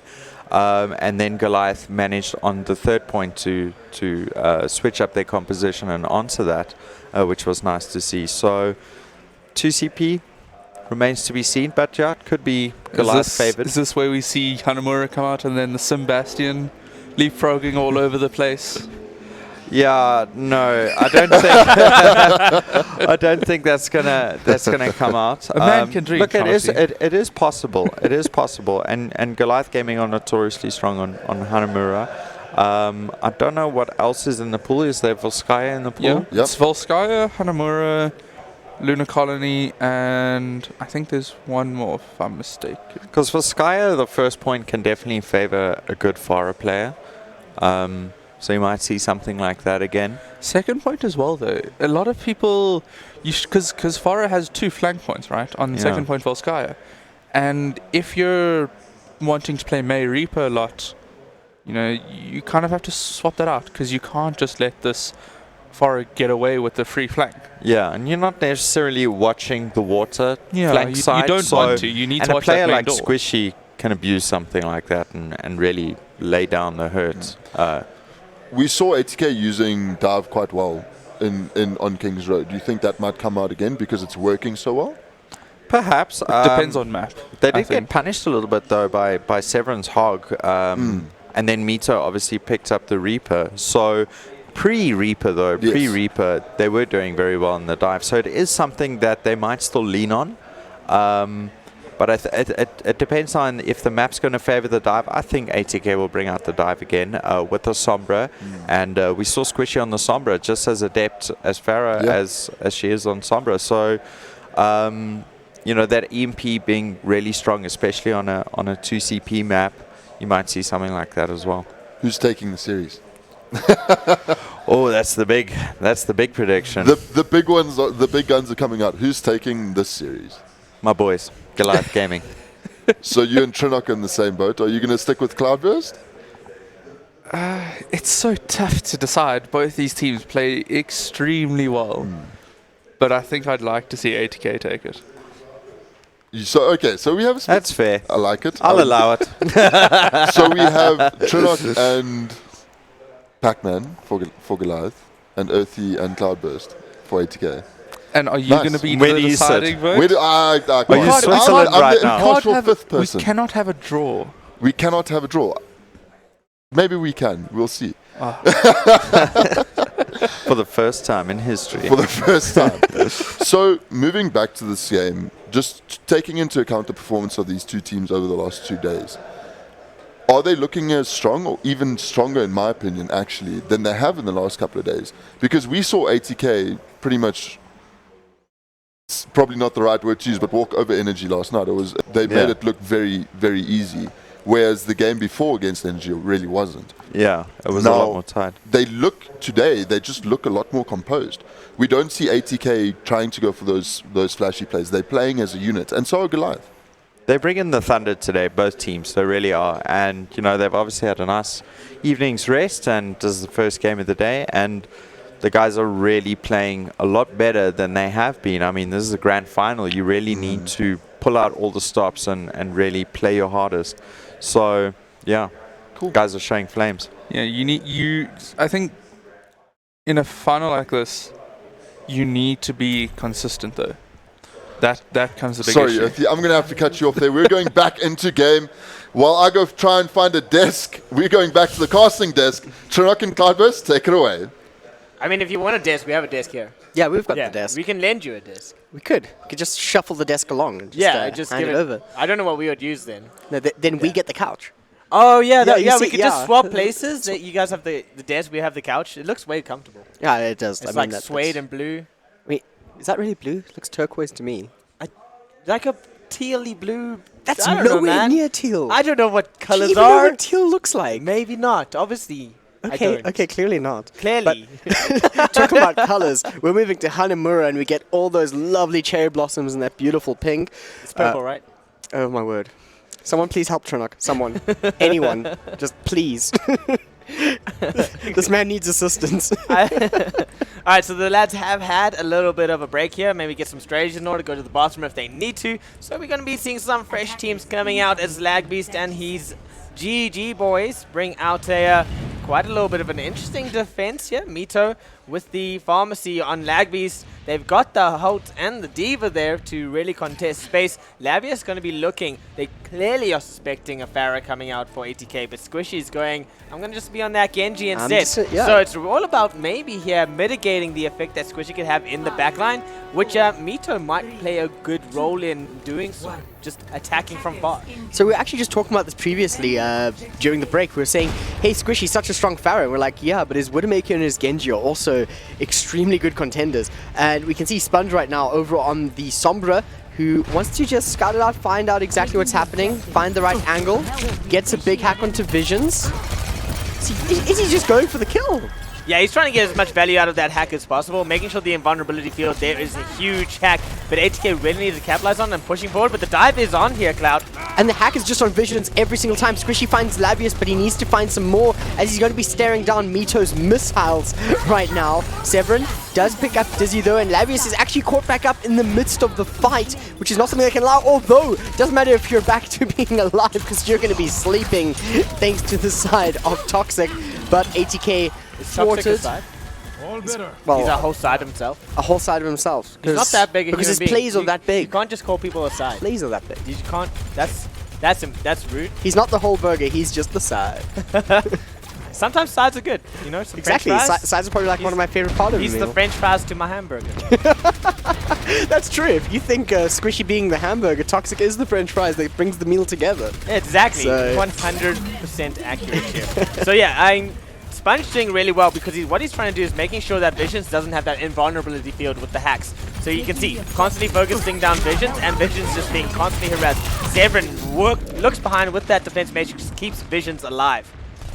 Yeah, something here is usually you'd get quite tilted from being focused like this, but Visions is an extremely level-headed player. So not too affected by this. EMP does come up, but where's the follow-up? Where's the rest of the team? We do hear the Dragon Strike, but Squishy is just taken out instantaneously by Lavius, who does not want a Dragon Strike to touch his team at all. The Dragon Blade, for that matter. Yeah, great work from Mito. Actually, the EMP came out, Mito wasn't affected, and all he did was he made sure that the backline of ATK wasn't getting involved with that EMP, which stalled out the rest of the team, meant that there was no value from the EMP. The Dragon Blade, unfortunate for Squishy, could have had huge effect, but Lavius was just there waiting. Now 5 ultimates up. Lavius has that Bob ready. It's really going to be a hard push. 6 ultimates soon. Blur going to have that supercharger, and ATK only have the nano boost and possibly a nano Winston with Squishy on the primal range. Not Squishy, Shepard. Yeah, Sponge still looking for something, but gets fined almost instantly. Blur is hacked though. They need to get the shield break in as we do see nano boost onto Shapeshifter.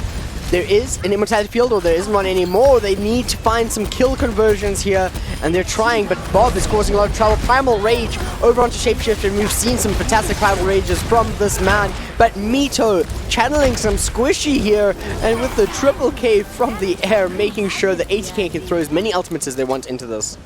I mean, what's it for? ATK throws ultimates or GG through ultimates? I mean, GG is still sitting on 3 ultimates. ATK through ultimates. Yeah, they threw the Nano and the Primal Rage. Didn't get anything from it. A great bob from Lavius. Barely made sure that the Primal Rage wasn't going to have full effect. A little bit of wasted Nano, of course. They will have that self-destruct, and Dizzy does know how to zone out a little bit with it. So maybe he can really open up the space for his team if he can get that one through. Mike Lady on the Transcendence. So, I mean, they have so much utility. ATK just need to convert that utility into capturing the control point. Visions up on the high ground. Lavius just on the opposite balustrades from him. Drops over to the same side as Visions, but Sponge wants to find something to do with it. Does get a hack on Blur, but once again, the follow-up isn't really there. It's just tickling them. Shapeshifter separated from his team. He's playing ahead. Dizzy trying to get rid of Mito alongside Squishy, but it's just a case of the team playing so separately. A big halt comes in. Shapeshifter can't really get anywhere due to this. 3, 2, can we touch? And yes, we do. Mekalele comes in with the Transcendence. This could set the pace of the fight, but Amplification Matrix also comes out from Visions. A lovely bubble from Shapeshifter to make sure that not too much can happen from that one. But Mito, another 3k. Dragon Blade coming out. Self-destruct as well. Squishy trying to find one, finds 2 instead. And Self-destruct not getting any value from the side of GG as Squishy finds another. He's on his own versus Blur and Lavius, as we do see Sponge switching over to the Tracer to get in there nice and quickly, and they actually manage to finish off the fight. A sloppy one, but GG was unable to deal with the unorganized assault. Squishy getting that Nano Blade really helped him through. I mean, he didn't get much value from the Dragon Blade itself, but the Nano Boost just helped give him some survivability in that fight. Also was all going to be over in favor of Goliath Gaming. The EMP didn't really have an impact, and it was a bit weird how ATK was using the Sombra. Usually you get the EMP or you get the hack off, and then you immediately just rush through and hope to capitalize on that. They're getting those EMPs or that hacks, and then they're just slowly moving on. Like I said, a little bit just junked. You had your 2 tanks moving forwards with Squishy on the Genji, but the supports nobody have seen, and it was only really an aggressive Transcendence from Michael Laley that got them onto that point. And I must say, it was good though. Michael now switching over to the Baptiste, because he knows that, as you said, the Transcendence being used for that fight, he's now able to use a different form of utility. Bob jumping directly onto the point to make sure that they cannot contest and they can play on the high ground without having to drop down. Lavius didn't get the memo though as he drops down and Dizzy's boosters take him out. Visions once again to the high ground so he can play from there, and GG just having the positional advantage in this fight. I mean, GG just have a lot more than position advantage here. That Tracer is just going to be running into highly contested spaces the whole time. Not going to have full value. I mean, Tracer's really there to do... Like I said, I mean, I love Tracer, just not against the composition. You know?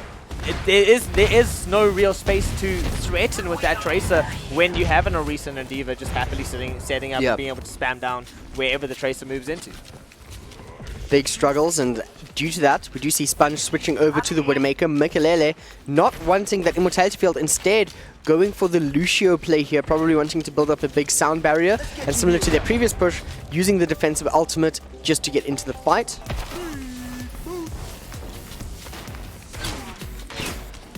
Alright, and now, again, I don't understand. Mikelele pops that speed boost, so gives them that ampered up, which is usually your sign that you're going to just rush on in. Instead, ATK rather sits behind, goes to try contest that cuckoo's nest area.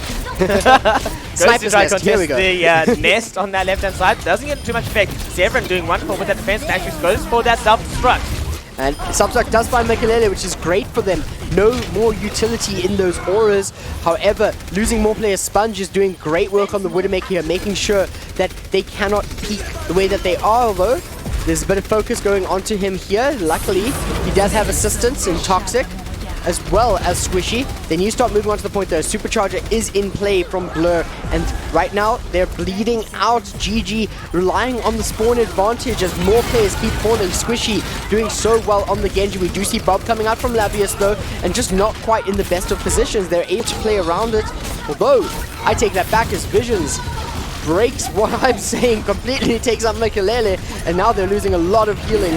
Self-destruct does come in from side Dizzy, but Ice Walled out from Lavius, making sure that there's no value from that one. And it looks like we're going to be finishing this one off with no ticks for ATK on second point Hanamura. I wouldn't call it just yet, Cloud. There's still a dog in this fight as there's a nano boosted Lucio on the field. I love me a nano Lucio. Let's go, Boostio! But I don't think he's going to be getting the value he needs as GG is there for the fight. Mito swapping over onto the Doomfist and getting a lot of value. Here we go, a solo Dragon Blade from Squishy. He wants to try find some kills, but they're just keeping out of reach as Visions picks that one up. And there you have it. I thought it was going to be hairy at first, a little bit of a hairy fight. Yeah, I thought ATK was going to come out on top. Blur wasn't getting the support he needed. He was just an iron front for Goliath Gaming's defense there. He was the only one really staying on the point, and largely was the reason why Goliath Gaming was able to hold it as much as possible. Not getting the support he needs though, almost getting taken out multiple times, managing to stay alive with the utility that Orisa brings, that Fortify, really keeping him in the fight. Eventually, rest of Goliath Gaming manages to get back and defend him as he gets taken out. So, Blur clutching out for Goliath Gaming's defense here quite wonderfully, and just giving them an opportunity to come back in defense. And then, of course, ATK was just all over the place, just frantically trying to get control of the point. Didn't really have a coordinated attack, and it fell apart in the end with the spawn advantage that you did mention. Yeah, I think from ATK, the Sponge switching over to the Widowmaker was absolutely fantastic, getting the right picks, but they weren't followed up on, and we've said this countless times throughout the week and throughout the tournament. There's just so many times where you aren't able to follow up because of what your opponent is doing, and I have to give it to the tank lineup and the support lineup of GG, just playing such a good core together. The supports are always there to keep the tanks live. The tanks are always creating space, or at least securing space with their positioning, and it just makes it such a massive task impact for ATK to actually go through, and the impact comes from GG, and as we see there, I mean, full hold second point Hanamura, that's a fantastic one for the third map of this best of 7. Yeah, they have that really fantastic foundation that's just holding them together. Looks like a little bit of a dive for ATK on defense, and they're not running against an Orisa Hog, but they're still going to be hard for that Orisa, and you might see Goliath Gaming change up to that Reaper May a little bit sooner now, maybe learning their lesson from King's Row. I hope they do. I think that's something that they do need. But another thing here is Lavius actually playing on the Hanzo, which we haven't seen much of. I was actually questioning if he had a Hanzo in his pocket. It looks like he does. Just have to see if he can outgun Sponge, which, oh my word, taking out Sponge as I say it. Lavius reading my mind. I love having a Hanzo in my pocket. Just pocket Hanzo. So Squishy in the air once again. Shapeshifter is going to be jumping down on top of Lavius, but the Immortality Field coming in from Visions is going to make sure that it is a monumental task for ATK to defend this one. Visions does go down though. Lavius getting the crack back onto Shapeshifter and actually picking up 3 kills with his Storm Arrows here. I want to see a little bit more coordination from ATK, and I mean, Dizzy just going for a little bit of a stagger stall there, not going to last too long. Yeah, I do really want to see a little bit more of a coordinated front from ATK. I mean, even in their attack, Lucio was misuse of ability rotations completely a lot of the time, and we're seeing it here as well. You know, Shapeshifters going in, trying to dive on, doesn't really have the support of his team. Squishy goes in to try and give some support on that Pharah because he's such a strong Pharah, but you know, it's not gelling nicely. Yeah.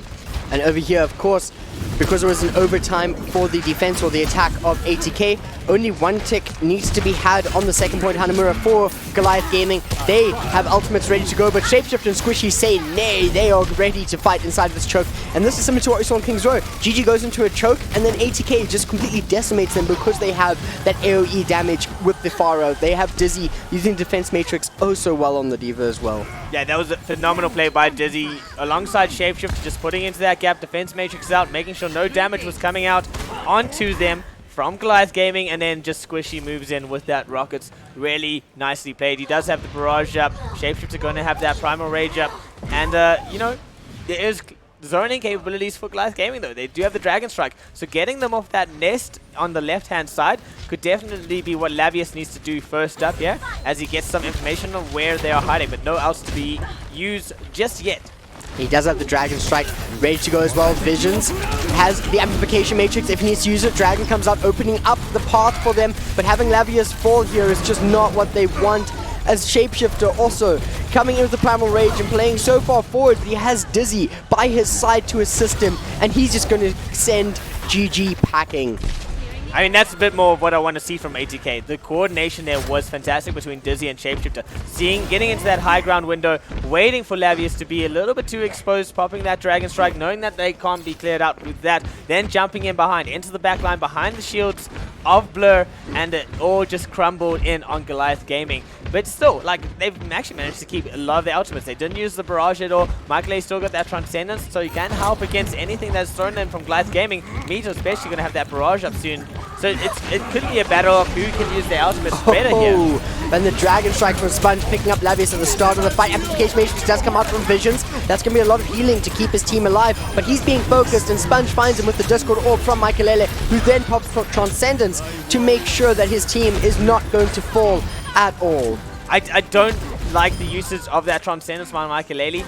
It was a little bit of overcommitted in a fight that was already lost. By the time Visions had passed that Matrix, there was only 2 Goliath members really left in that fight. Now they don't have the Transcendence to give some survivability for that self-destruct or the Barrage that Mito is going to bring to the table. As Visions, interesting pick here, switching onto the Brigida, has gotten that little bit of a health buff increase. Yeah, I'm very surprised seeing Vision switching over to the Brigida here. Not a usual pick at the moment with the changes. She is a lot squishier, but her healing output is a lot bigger. So it's going to be interesting. I mean, she's able to stun the dive. I think that might be what they want to do here. Shapeshifter falls down instantly. Stun taken out of the fight, but the Rocket Barrage coming in from Squishy. He's the one who falls after getting 2 kills. Severin self-destruct does find Shapeshifter toxic. Picking Squishy back up as Lagbeast picks up Blur.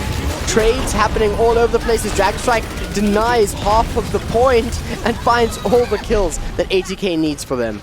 I said that that the fight might be decided about better ult usage, and Goliath Gaming did not show better ult usage there at all. Mito throwing away that Rocket Barrage, not exactly what he needed to do. Severin with a little bit of a misplaced self-destruct, did get some space created from it, but not enough to really justify its positioning. And then Mito comes in with the Rocket Barrage. Once the fight is mostly over, Blur just gets resurrected into the most unfair fights of his life. Yeah. I think the Resurrect was a last-ditch effort, but at that point they should have called, hey, let's reset instead. And I mean, this is a massive, massive defense from ATK. 2 minutes on the clock. Bob coming out from Lavius. They need to be careful of this one. Shapeshifter once again playing very far forward, getting a lot of damage. Primal Rage being popped. Blur thrown around like he's just a little plaything and stuck inside of the wall. Visions very low as Dizzy and Sponge stare him down, take down the shield and take him out. Trilon running out of time for just one tick on second point Hanamura here. I need to see more from Visions on this Brigitte. If you're going to be playing Brigitte, you need to be nailing those stunts. You need to be mitigating Shapeshifter and what he is doing with that Winston. You know, you really got to be playing the Brigitte close to your team, tight with your team. But Visions is running out there alone, thinking he's still that invincible raid boss that Brigitte used to be, and it's just not working out. So they have switched on to a dive-esque composition. They are running those 2 mobile dive tanks. They're going to be trying to just make use of that space if possible. Lavius on the Tracer actually could be a good pick here, especially if he can get into the flanks behind into the backline, get the squishy of Michael Ailey out before he can get Transcendence up, and that might be a win condition for GG here, but not if you're losing Blur that early on. No ways. And then Dragonstrike coming out as well, just in between the res. Okay, that's an out loss for Sponge.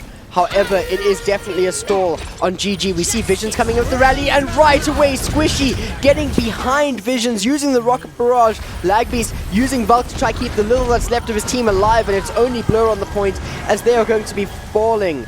Looks like ATK are going to be winning with this one on Hanamura.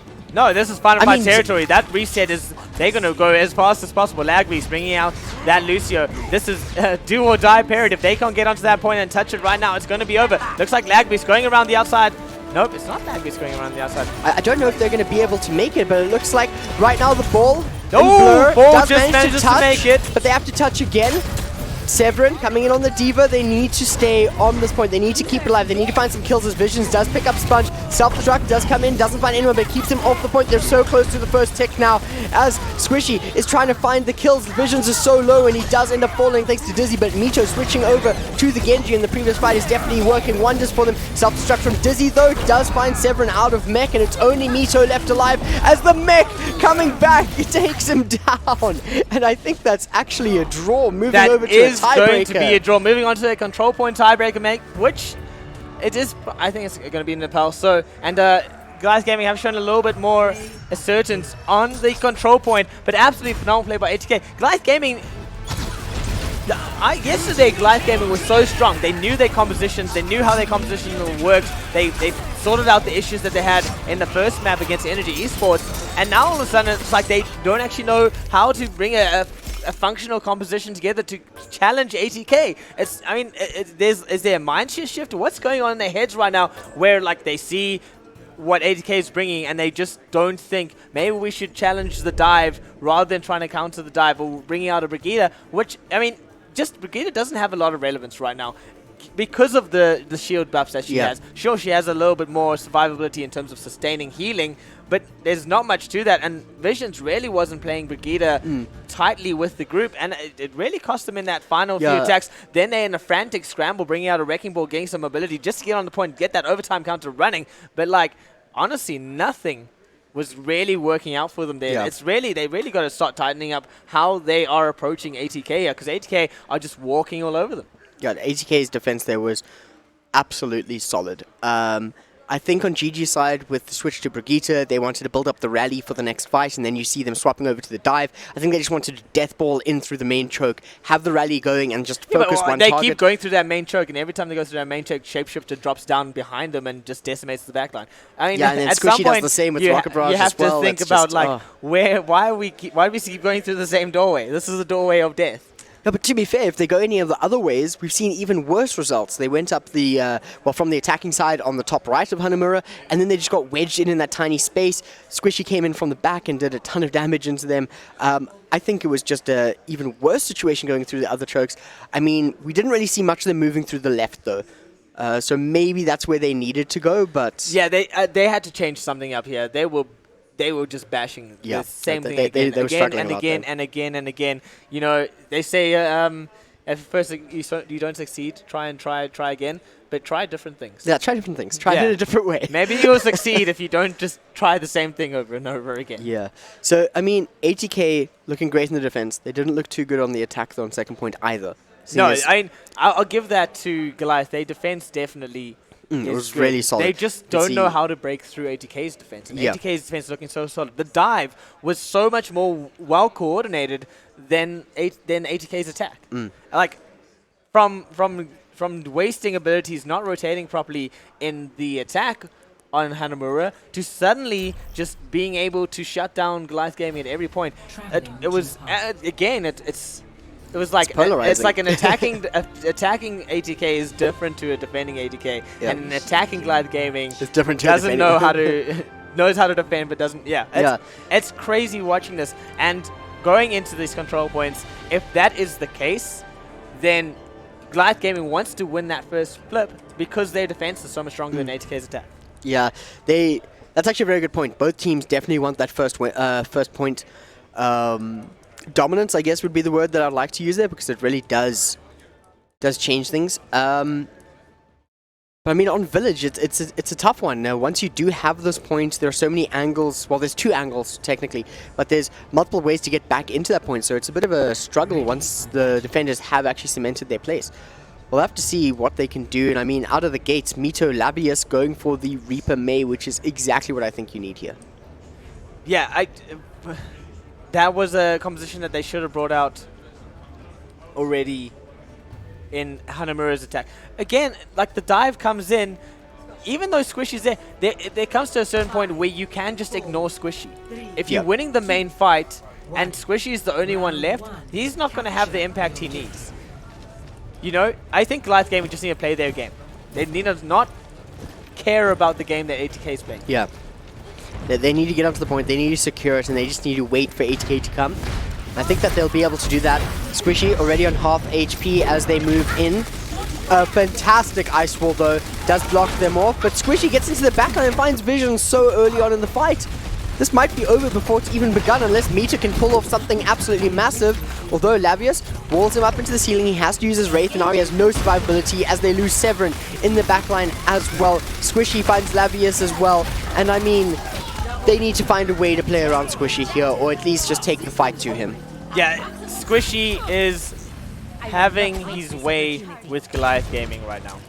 And I honestly don't know what they can do, because they do need that Reaper May in the middle there to challenge ATK in the fights. But they also need to make sure that Squishy can't have this long-range engagement. And they have switched it up now. Labius is going to go into that Widowmaker to make sure Squishy gets shot off the sky. Let's see what effect he can have here. Squishy is sitting on the barrage, so in that tight space. Pull down, and there we go. Rock Barrage comes in. He does find Blur. He gets a D-Mech over on the side of Severin, and he takes the kill as well. Squishy, once again, the patience in this man, and the way he can execute his plays. 10 out of 10. He's doing fantastically on that Pharah, and maybe is just the deciding factor right now about getting into Goliath Gaming's head, making Goliath Gaming so scared of him in the sky that they just don't know what to do.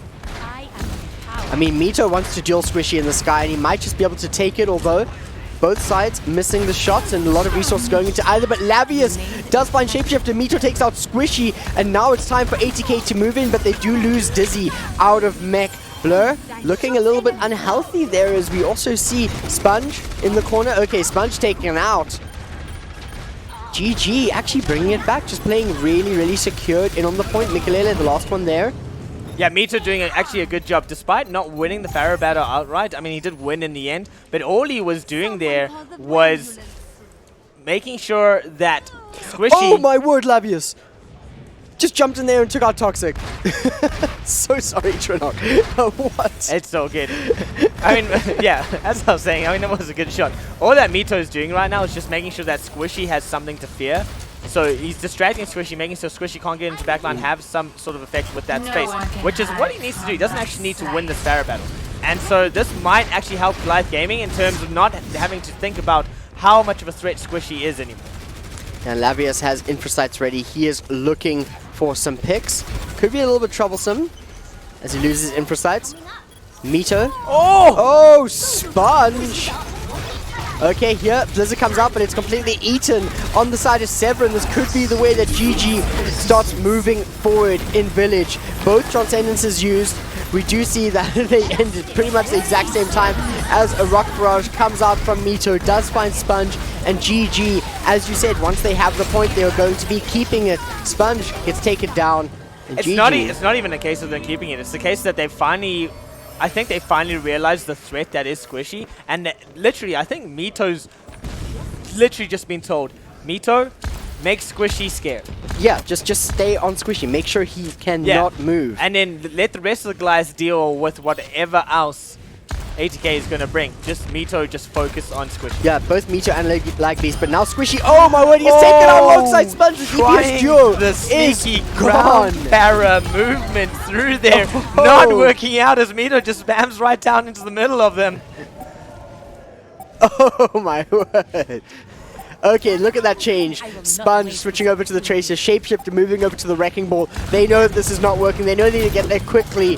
We are moving over to overtime. Self-destruct on the spot for Dizzy, but self-destruct also coming in from Severin.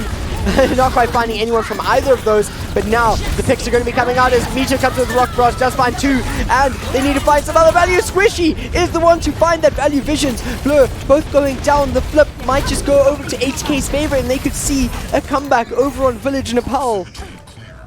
Yeah, well, there is the flip indeed. Nice little work from Mito. Actually might have forgotten his job there, that he was meant to keep Squishy distracted, because Mito went in, Rocket Rush, so got some great effect, but he just gave Squishy the opportunity to do the same to Goliath Gaming, and that gave the flip over to ATK. Shapeshifter on the Wrecking Ball now. There is a little bit of disruption and high mobility here for ATK, but Blur's unaffected. He just pops that Fortify as he moves straight forward on the point. Going to pop that shield, but gets whipped away. Oh, and there we go. Shapeshift taking a lot of damage. Labius making sure to lay down the fire on him as we have another overtime, but this time in ATK's favor. Blur, Fortified Visions, transcending and trying to keep this point alive, as we do see Mito coming back up and taking out Dizzy shortly after. Is GG going to flip this back into their favor as we have Shapeshifter coming back on the Wrecking Ball? Toxic is there, but Discordant taken out by Mito as Severin Defense Matrix keeping them alive. Swap over to Sponge, back onto the Tracer, but does not last very long, as we probably will see Village going to GG. They just need to take one more round on Nepal, and then they get that extra point, one step closer to the win on this best of 7.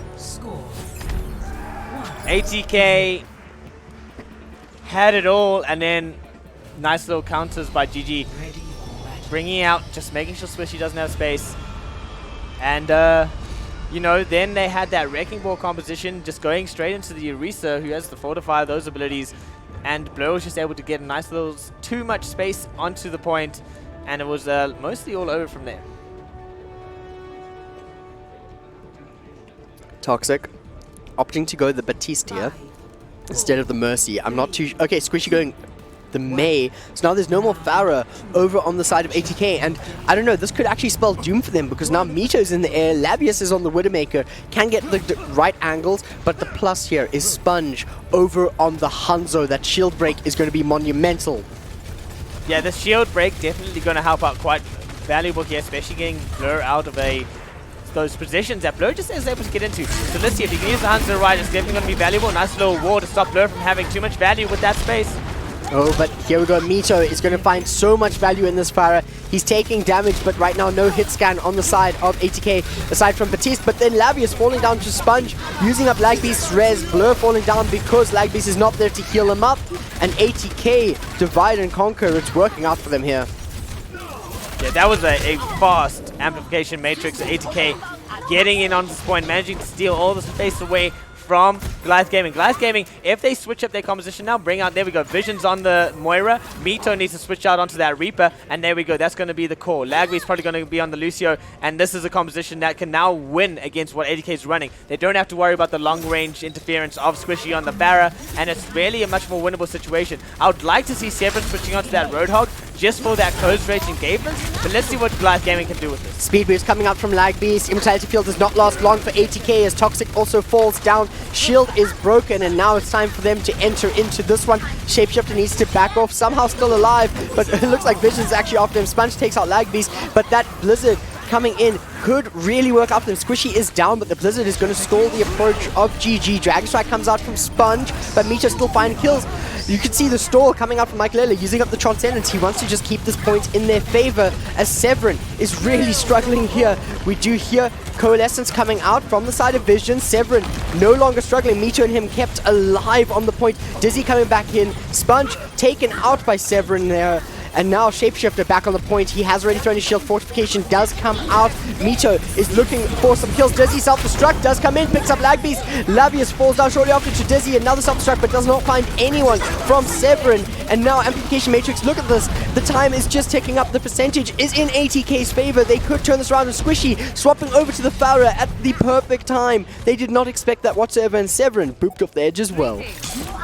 Goliath Gaming is being forced to play ATK's game right now. Squishy, just the moment they see the new strat come in, that there is no threat to the Pharaoh in the sky, Squishy switches back to the Pharaoh, gets some mobility, gets onto the point, adds that damage onto it, and makes sure that Goliath Gaming just don't have sustainability anymore. And that's where the Roadhog would have come in terms of survivability of Goliath Gaming's composition. And now they're on the back foot, where they're just struggling to get on the point, straggler after straggler, and Severin getting DMAC is not what you want right there. The overtime is not going to last too long as Lagbeast makes his way back, but it's just squishy targets, and Goliath Gaming are in a very hard position. ATK have done well, really, to just force Goliath Gaming to play a game that Goliath Gaming does not want to play. Yep. And that's where ATK is winning this fight.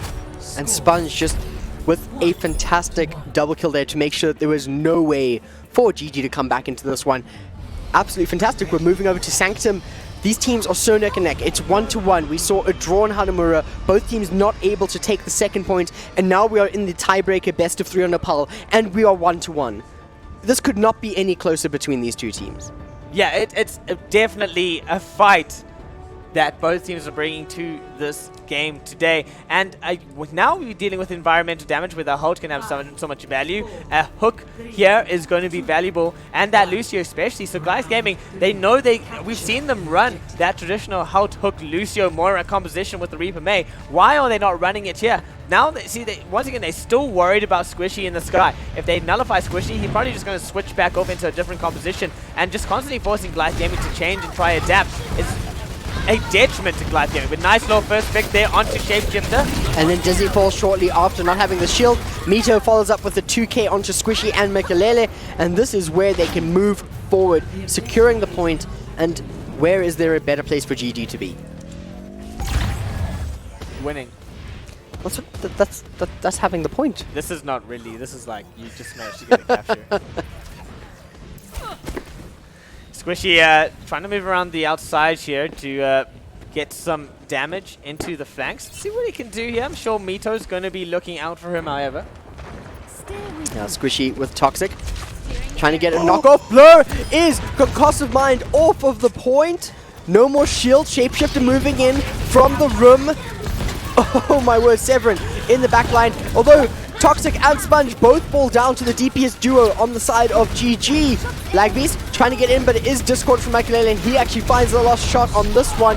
GG potentially turning a nightmare around into a victory for them. It's a nightmare to a dream.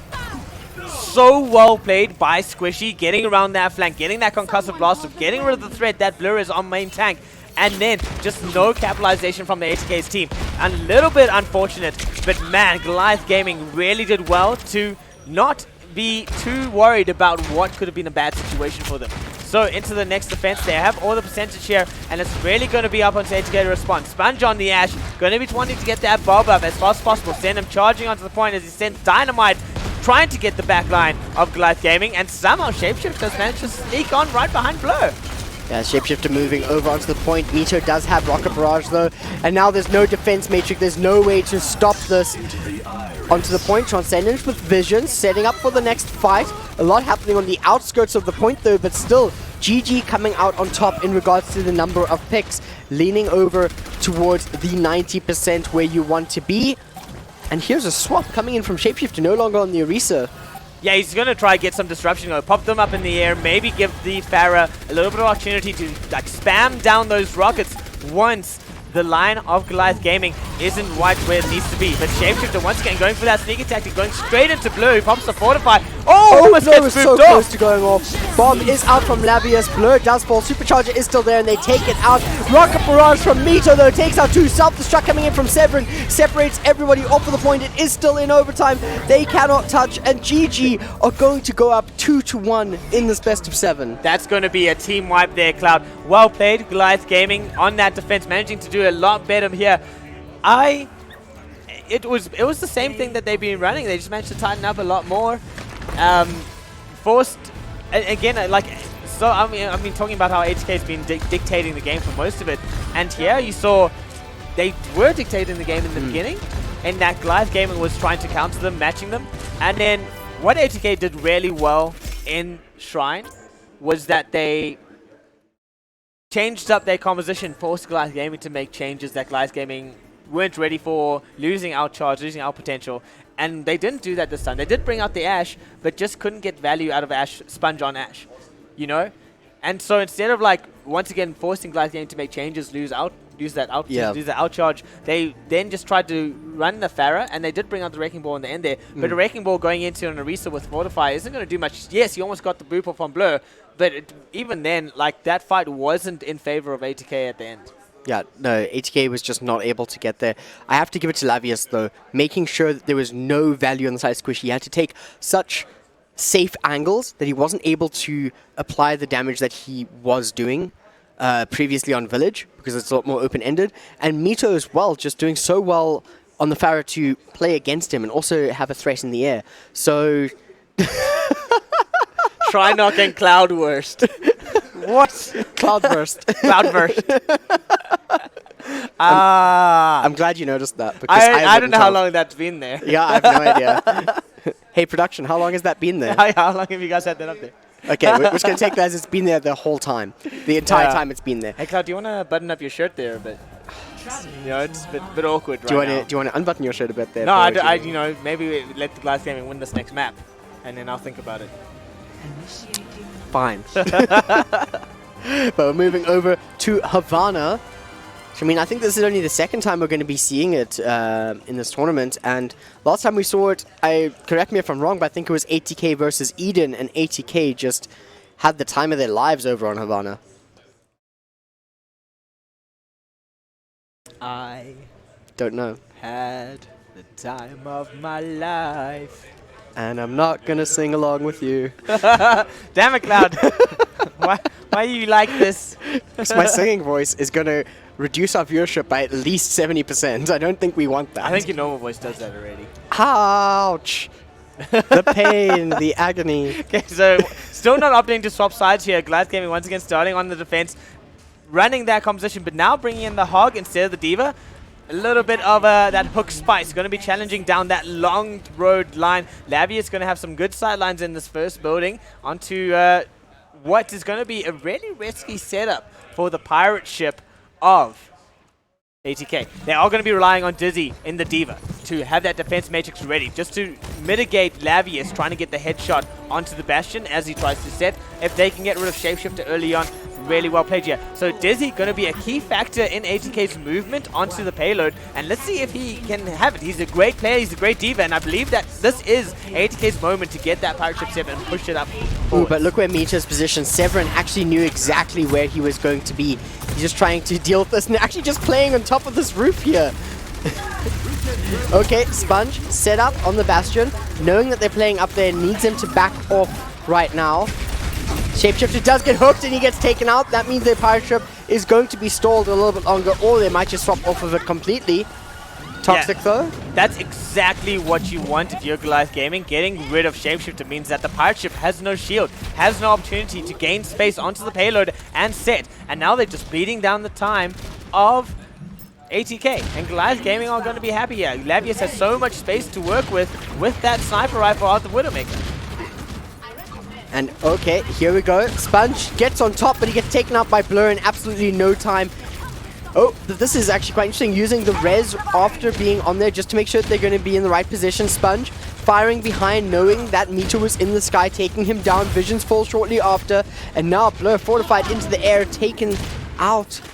GG, done and dusted on this defense, and now Pirate Ship is A-okay, ready to go. Lavius not having any impact with that Widowmaker. He had so much space to work with. He had all the heads available to him, and just not landing the shots has cost Goliath Gaming that first defense. Because, I mean, really, if he had nailed the shots, based on what I saw, he would have gotten a 3K, a 4K. It really would have just put a hammer or spanner in the works here for ATK. But now Goliath Gaming come back, trying to get some setting defense here. But a beautiful May play from Squishy is just going to hold them back a bit more. They have got the Pirates set. There's an amplification matrix out, though. There we go, configuration tag, but he gets taken out by Mito with a massive rocket barrage. There's also Dizzy on the crackback with the self-destruct. Blizzard comes out from Squishy, and looks like even though their pirate ship got absolutely obliterated by the cannons of GG, it was not enough as they continued their fight. Right now, Lavius on the high ground. He's trying to find some picks here. Vision's about to get frozen, and he does get frozen. Squishy continuing with ATK, taking down Blur, but Lagbeast comes in for a cheeky res. But that's just going to be a stall on time here. Severin not finding the kill over onto Squishy. Whole Hog is going for their defense lineup. Right now, Supercharger is going to allow for quite a bit of damage. They didn't manage to take it down. That could actually be a problem for them, as it's going to give them so much damage. It's on 1 HP, and that's all it needs to continue what it's doing.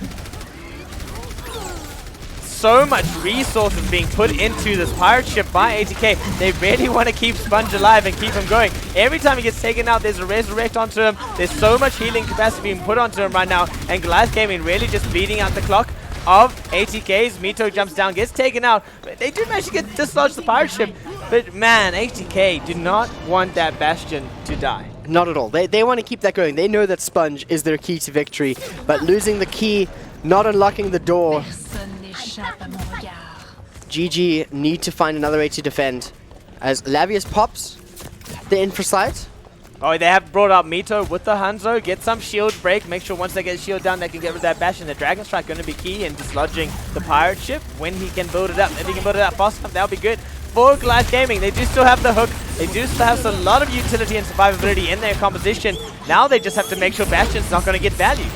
I must say here, Dizzy always knowing exactly where Lavius is on the outside. In comes the Blizzard from Squishy. Severin caught up in it. Lavius falls down. Vision's not lucky at all.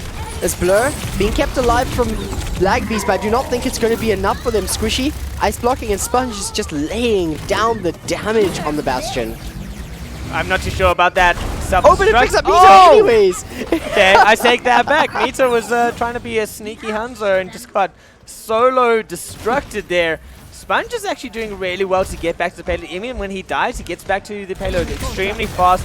Gets that turret mode set up and really just pops off. The Immortality Field gets taken out from fairly short order, and the shield break too strong. A nice little hook there from Severin. Blur frozen and going down. Supercharger doing a lot of work for Shapeshifter and his lads as they just shred down Sponge over on the Bastion. You would think that it wouldn't work, but it is just working so well.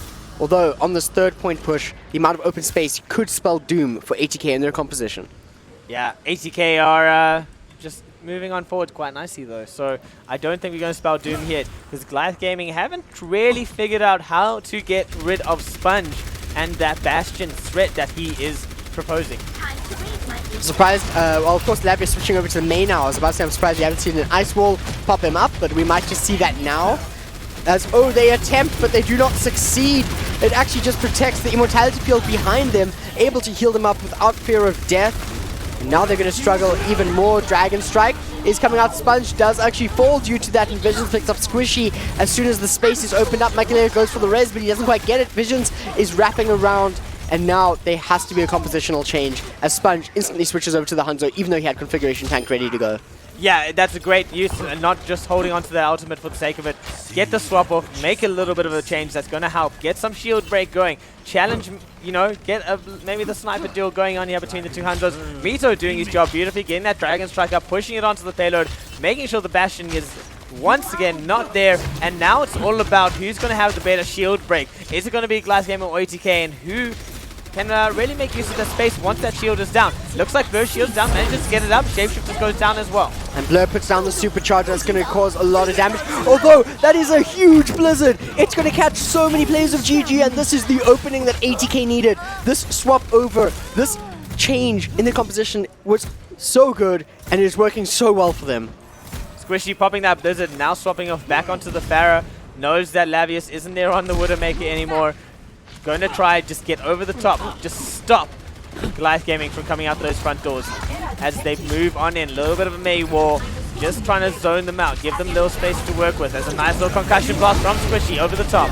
Self-destruct comes out from Dizzy, doesn't find anyone, misses the mark, and a Blizzard as well as a Dragon Strike is what is going to clean out ATK from these gates. Their tower is secured and they do not want to allow them in. Visions is the only ultimate up here for Goliath Gaming. Got that Transcendence, is going to be valuable, especially when Sponge pops that Dragon Strike. 8K are going to be wanting to bait out that Transcendence to get a great effect from the Dragon Strike. So let's see what they do to do just that. Visions needs all the discipline in the world right now. Mito does fall down because of the swap over for Squishy, knowing exactly what he needs to do in the air. Dragon Strike comes up, Immortality Field is going to be keeping Blur alive. Dizzy is looking very low. Hopefully he doesn't get demexed, and somehow he does not, as Squishy is applying so much pressure from the skies. Blur's falling down. Severin comes with a self-destruct, does not find anyone. Only Squishy is the one who falls as ATK is moving on to the third point. This is going to be Havana's first round going in a full completion to ATK. Yeah, the 25 seconds to go. They didn't do it in the amount of time that they would have liked. But, you know, getting the 3 points is more than you can ask for a lot of the time. Visions didn't get to chance to do that Transcendence. He probably should have popped it earlier. I think that invulnerability field from Lagby so well placed, mitigating the Dragon Strike. Maybe Vision thought he was safe with not using Transcendence. But really, I mean, that Transcendence could have changed that fight completely. Because moments later, Squishy went to the top with the Pharah, got rid of Visions, and then it was all down the hill from there for Goliath Gaming. ATK focusing down good targets, really splitting up Goliath Gaming, making sure that there is no stronghold, and they're doing it so well here. And just like I think, you know, we've said it last year when we watched these guys play in the finals. Put Squishy on Pharah, you're probably going to win. Yeah, completely. Squishy's Pharah has been insane this entire tournament, and it's no less when we look at this round that we just saw on the final point.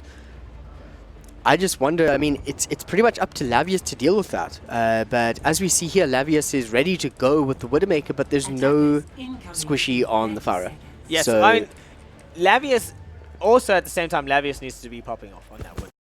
Saying the Widow needs to pop off. Yeah. So he needs to get value out of that Widowmaker. Setting back a little bit further than Goliath Gaming are, I think ATK know Goliath Gaming aren't going to be pulling the cheese strat of the Bastion, so they can set back a little bit more. Just get a little bit more spam down onto that road with the Orisa and the Hanzo. You do have Dizzy there just to move in with the defensive matrix if that shield goes down or if they want to take new space. So it's going to be a good defense here for ATK.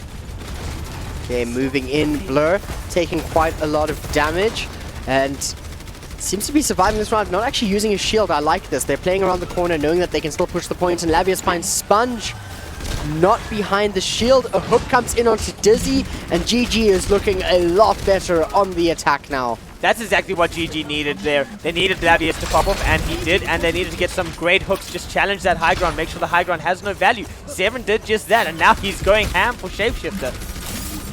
He's a pig. Lavius onto the high ground, trying to find some shots. He knows that there's a Hunter, and Sponge gets him with the headshot as he is not in the right position. Sponge going to be able to break down the shield. No hook conversion from Severin, and now they need to find a way to deal with ATK's full squad against 4 of their players' visions. Finding Sponge load reduces it to just 5.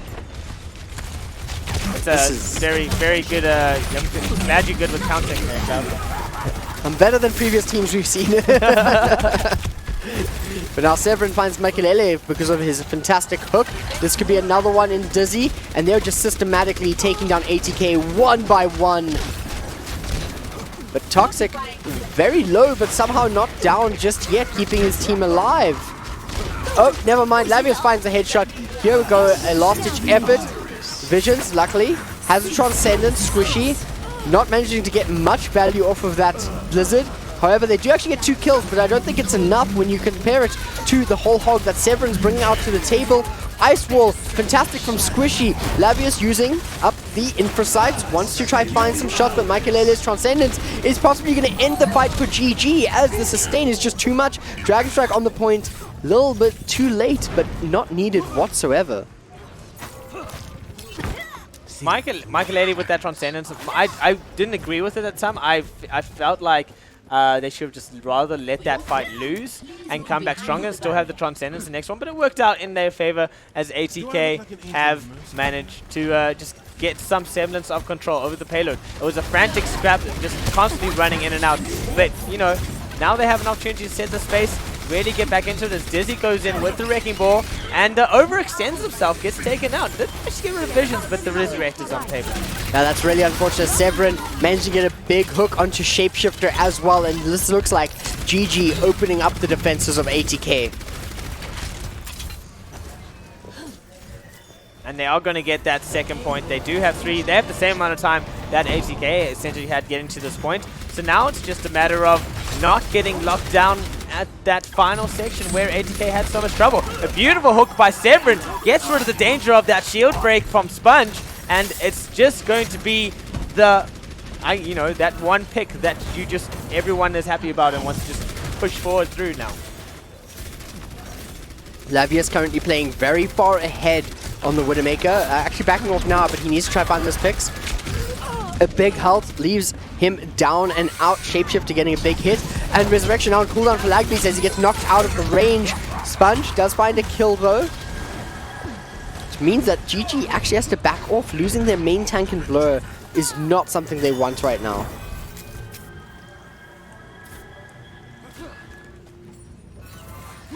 So right now, ATK looking pretty good. Hey, Trevor? ATK are looking really good. Yeah, their defenses are... They managing to bring it back. Dizzy on the Wrecking Ball is definitely having a huge impact on Goliath Gaming's attack, and he's just getting in there, popping them in there, constantly a threat, stopping Resurrect, and a minefield out into a blizzard as well. That's going to give them a lot of value. As soon as they get out of that, they're going to want to escape and walk into the mines, and that's exactly what's happened here. We haven't actually seen Dizzy play Wrecking Ball at all yet. Usually it's Shapeshifter that switches over. So, Wrecking Ball Orisa, I mean, it's working out. Yeah, the ball working out as a more supporting tank for that Orisa. Actually working out quite nicely. It's giving Dizzy some opportunities to get into the backline with the Wrecking Ball while not worrying about his team being too exposed because Shapeshifter's there with the Orisa and the shield. There is the Supercharger on the tables. Amplification Matrix going to come up. Most 4 ultimates are going to be out for ATK. That Transcendence could be huge, but Severin can use that. Oh, that's a big pile driver. Mito comes in with Rocket Barrage, finding Sponge. That takes away all of their shield break at the moment. And Mito is wanting some more in the air. Discorded, but not done out just yet as Severin wraps around with the whole hog. He's keeping Shapeshifter in the air. Not dead just yet, but then a huge hook is what is going to take Shapeshifter down. Severin turning the tides of the battle around for GG. Yeah, Severin, like I said, he can do a lot with that whole hog, and he did just that, getting around the side. So Envision still holding on to that Transcendence. It's a great position here, and they have that sustain and survivability of it in their toes. But 4 ultimates, Dizzy and Squishy will come up on those players' ultimates respectively quick as well. Ooh, Blur just melts down Dizzy's health. Such a good Transcendence from Visions. Knew that the Dragon Strike was coming in from Sponge, but the fight isn't over just yet. Blur looking a little bit unhealthy here. His shield is great, but walled off. No one able to assist Severin right now. Lagbeast comes in with one of the craziest reses I've seen in the middle of a fight. Sponge needs to fall, and that he does from Severin, but he does pick up Visions during that. Only Lagbeast is alive on the support lineup for GG, and Dizzy pops the minefield, barely even getting a stall. Yeah, unlike ATK, Goliath Gaming don't walk into mines.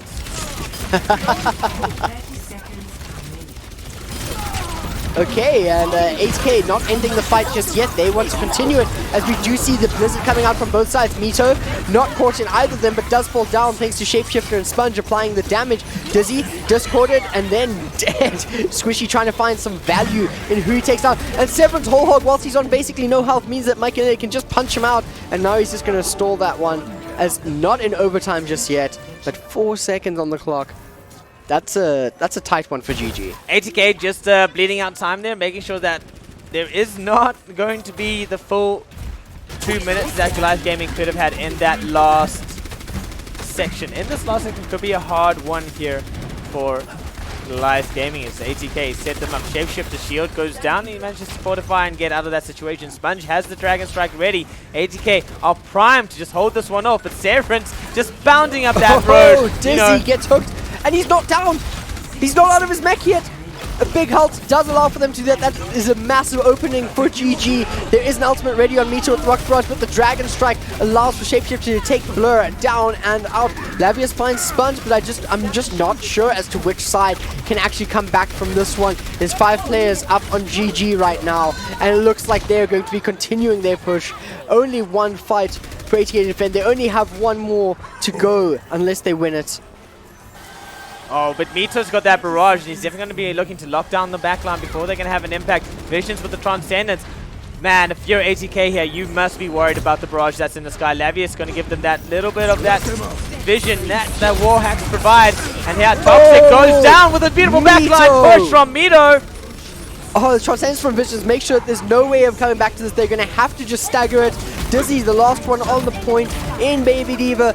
Can anybody from ATK touch this, or are we going to be seeing it continue? Shapeshifter comes in, a swap over from Sponge over to the Doomfist. They're going to try and do what they can. Toxic is over on the Lucio, but it's not enough. Can we see a touch from Squishy as he uses the Ice Wall just to walk across? Is he close enough? Yes, he is. We see McLean switching over to the Moira. Uses up his Fade, so he does not have any more survivability. He's just trying to keep himself healed and alive. In comes Sponge. Once again, Doomfist does miss his Rocket Punch, though. Shapeshifter coming in with the Pile Driver, trying to find some more value. Toxic is in with the Lucio. There's only 2 of GG's. Vision's coming back on the Lucio. They need to find a way to keep this alive from both sides. No ways! Just ATK. getting knocked away by the Wrecking Ball. Goliath Gaming unable to touch the point. The overtime counter way too fast. Goes down. Just an inch away.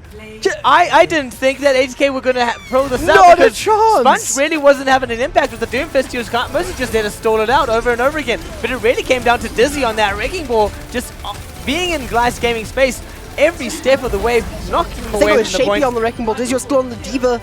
Shapeshifter changing everything. Yes, Shapey on the Wrecking Ball. You are accurate. They did switch that around. Yeah, Shapeshifter on that Wrecking Ball, bringing it out really was a saving grace for ATK. Insane. Absolutely phenomenal moves here from ATK to knock Goliath Gaming away from the ball. Make sure they can't get on. Lag Beast was all over the place. Really needed to just be around that payload rather than skating around it as much as he did. And like I said, Sponge didn't have the impact with the Doomfist. He was mostly just there to stall it out. Yeah. So I 100% thought that Goliath Gaming were going to bring that back. But ATK said no. They said it is going to be ours. Yes, you are wearing the shirt. Oh, yes. that feels good, doesn't Good it? Well, I must say, another thing that was toxic, switching over to the Lucio as well. Coming in with the boops, allowing for Shapeshifter's Wrecking Ball to spin and actually hit the targets.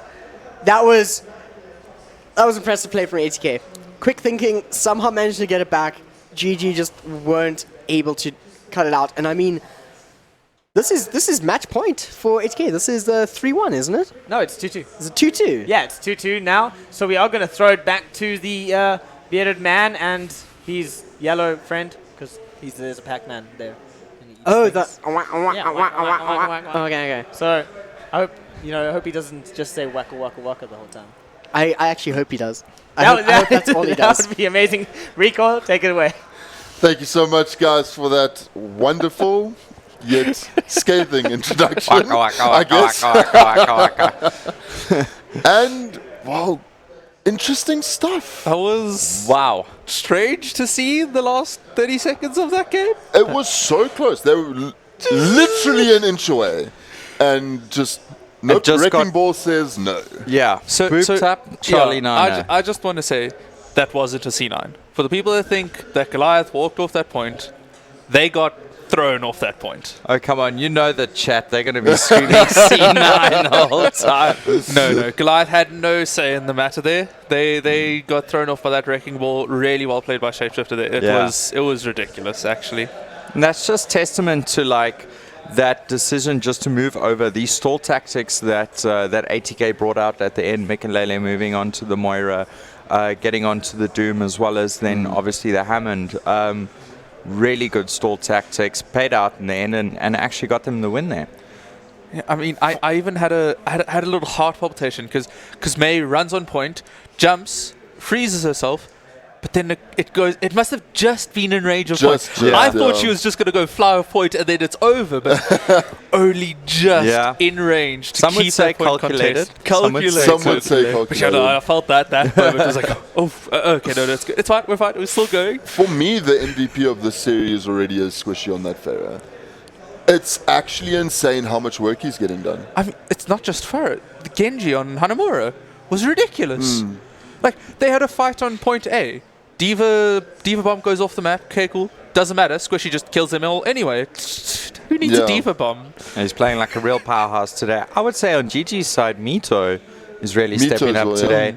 I was hoping to see a bit more value out of the Widowmaker from Lavius. He's doing really well on the Ashe, but Mito as well, I think, is doing a lot of work for Goliath Gaming.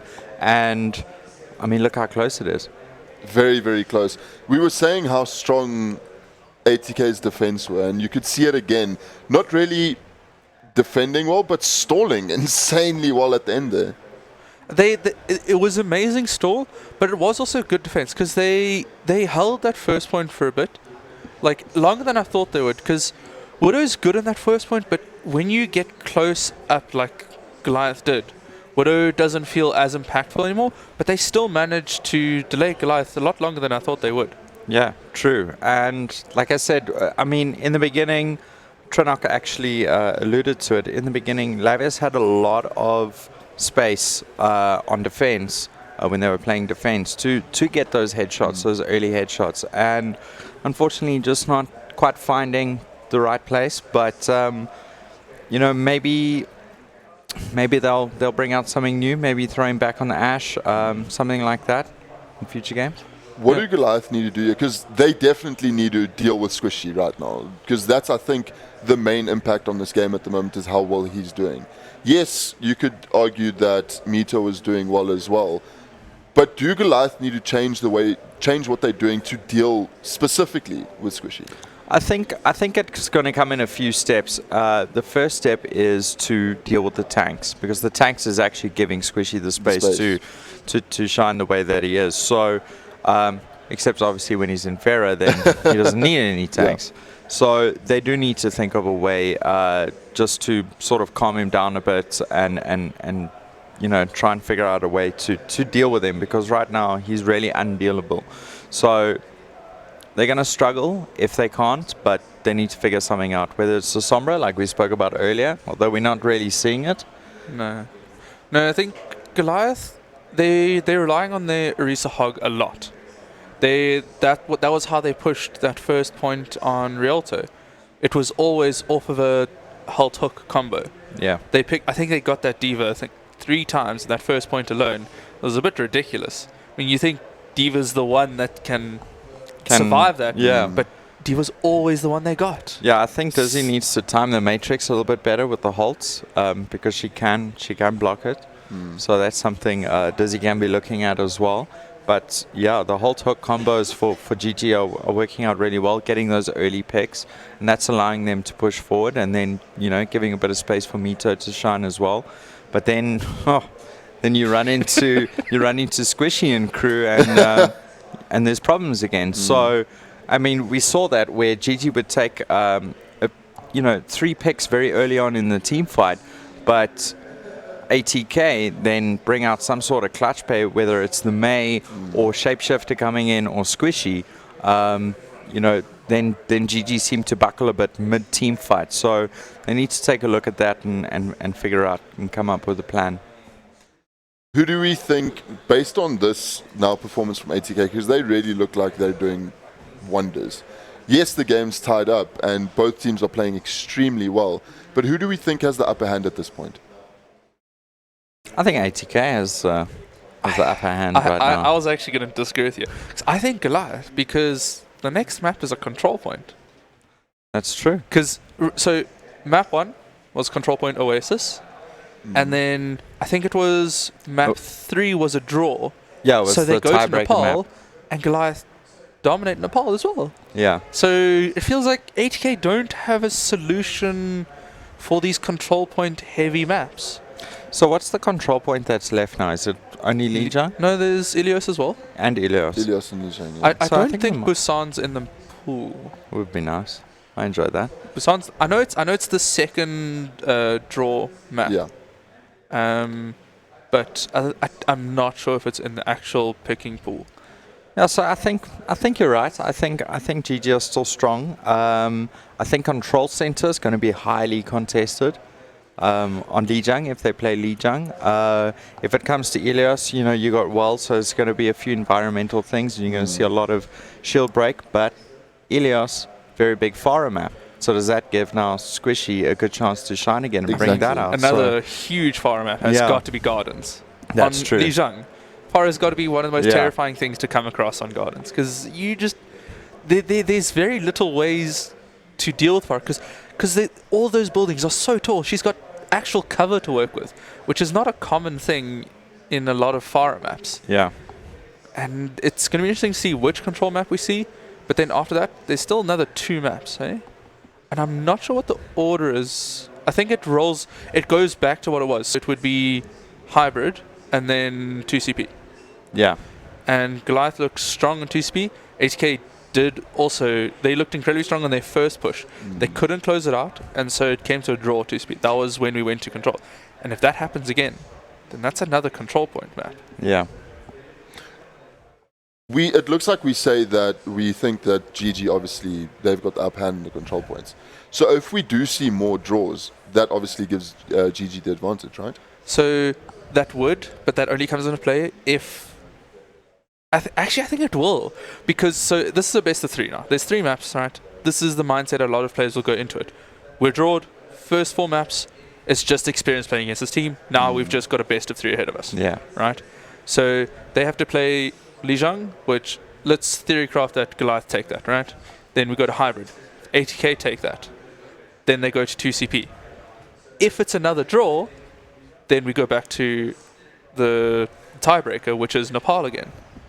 And that's another control point for Goliath. So I'm very scared now that 80k might be a bit in it, like stuck in a rock and a hard place, right? Yeah. Well, the other thing is the compositions. Have they now learned from those earlier control point maps? Are they going to bring out that Sombra again? Because that EMP is hugely powerful on these types of maps. Because, I mean, you all gathered onto the point. Yeah. EMP is going to hit like a 6-man. And a team like 80k is going to follow up beautifully on that and just wipe it out. So that's something I think GG are going to need to be thinking about, how they're going to deal with that Sombra. Do they pick up the Diva and do a bit of Sombra scanning, just shooting off into the distance and hoping you can spot her and deal with that, deal with the upcoming thing. The other thing is the supports with the defensive ultis are going to need to find positions to hide themselves during that time as well.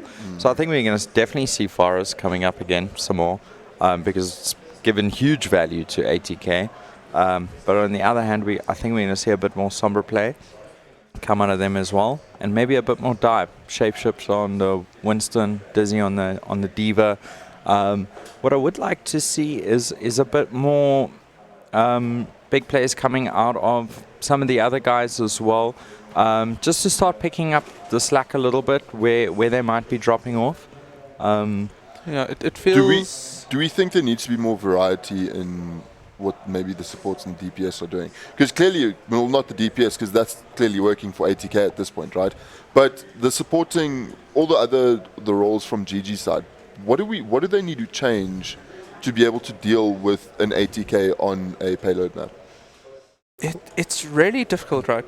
Because 80k aren't afraid to bring out the Sombra. If they do bring out the Sombra, then you rarely want to pick a Lucio into that, because EMP removes sound barrier. Like after you've cast the sound barrier, if an EMP comes out, it actually removes that buff from the hero, and it doesn't feel good to be in that situation, because then you always have to hold sound barrier. And we've seen it in the past a few times. Teams will pick Sombra and they won't use EMP against the Lucio. They'll literally just hold it, because this Lucio will never then use sound barrier. He's too scared. Interesting thought. We're going to go back into game though. So Trinok, Cloudburst, latter half of the series, take it away. Thank you guys on the panel as we're heading into Ilios Cloud. A nice little control point map. Goliath Gaming have shown a little bit more proficiency on the control points. Yeah, so what do you expect to see from ATK? I mean, just for the fact that we're on Lighthouse, I 100% expect to see Squishy on the Farah. I mean, there's that... well, okay, I was thinking, keep going. Sorry, I interrupted you. But I'm thinking more of just being in a room like this where you have to stay inside the room once you have the control point, you need to defend it and contest it. Squishy just has so many different angles that he can fire those missiles from, and we've seen fantastic work from him so far, and I don't expect to see anything less as we continue through the series. I mean, we did see Squishy played that Farah against NG Esports on Ilios, so we know he can do it, and he probably will. I pause on Goliath Gaming here to probably counter it as they bring out that dive composition of the Winston Diva. They've got that Sombra just to harass, give some sort of fear of being hacked into the back line. Mike Laley going to be looking for those boops with the Lucio and give them a little bit of speed as Squishy, obviously on that Farah, going to be looking for the key pickoffs here. And then a disruption dive, a little bit of a wrecking ball Diva composition for Goliath Gaming. They're going to be truly trying to get into that space, use that minefield to great effect, make sure that Shapeshifter can't just pounce on them. Yeah, I'm not too sure about the composition of the on the side of GG with the Wrecking Ball and the Diva. I'm just a bit worried as to regard of the rest of their team staying alive, but pretty decent pile driver to start it off from Blur. Then you start finding the picks though. This Mito is going to look to deal with Squishy in the air. Blur doing a good job with the Wrecking Ball just to keep ATK on their toes, but they do manage to escape, get to the high ground. Now they're going to be challenging Goliath Gaming, but Blur is still there with that power driver as Lavius gets the coach gun onto Shapeshifter, and the point is going to go over to Goliath Gaming. No, Seven looking no. very low. Lavius does find another one, Sponge, and I mean that's 3 players down on the side of ATK. I cannot expect for him to come out on top of this one. Yeah, well played there. Blur doing actually a really good job on the Wrecking Ball. Truly keeping ATK literally on their toes as they constantly being thrust in the air and only the toes are touching, you know. Okay, so playing on the high ground here. I like what Severin's doing with the defense matrix, keeping Blur away from the fire. Though they need to find a way to deal Squishy now. I think that this is going to be a moment or two until he pops off. But Mito is actually the one that I should be talking about on the Farah. He finds Shapeshifter and he only wants more.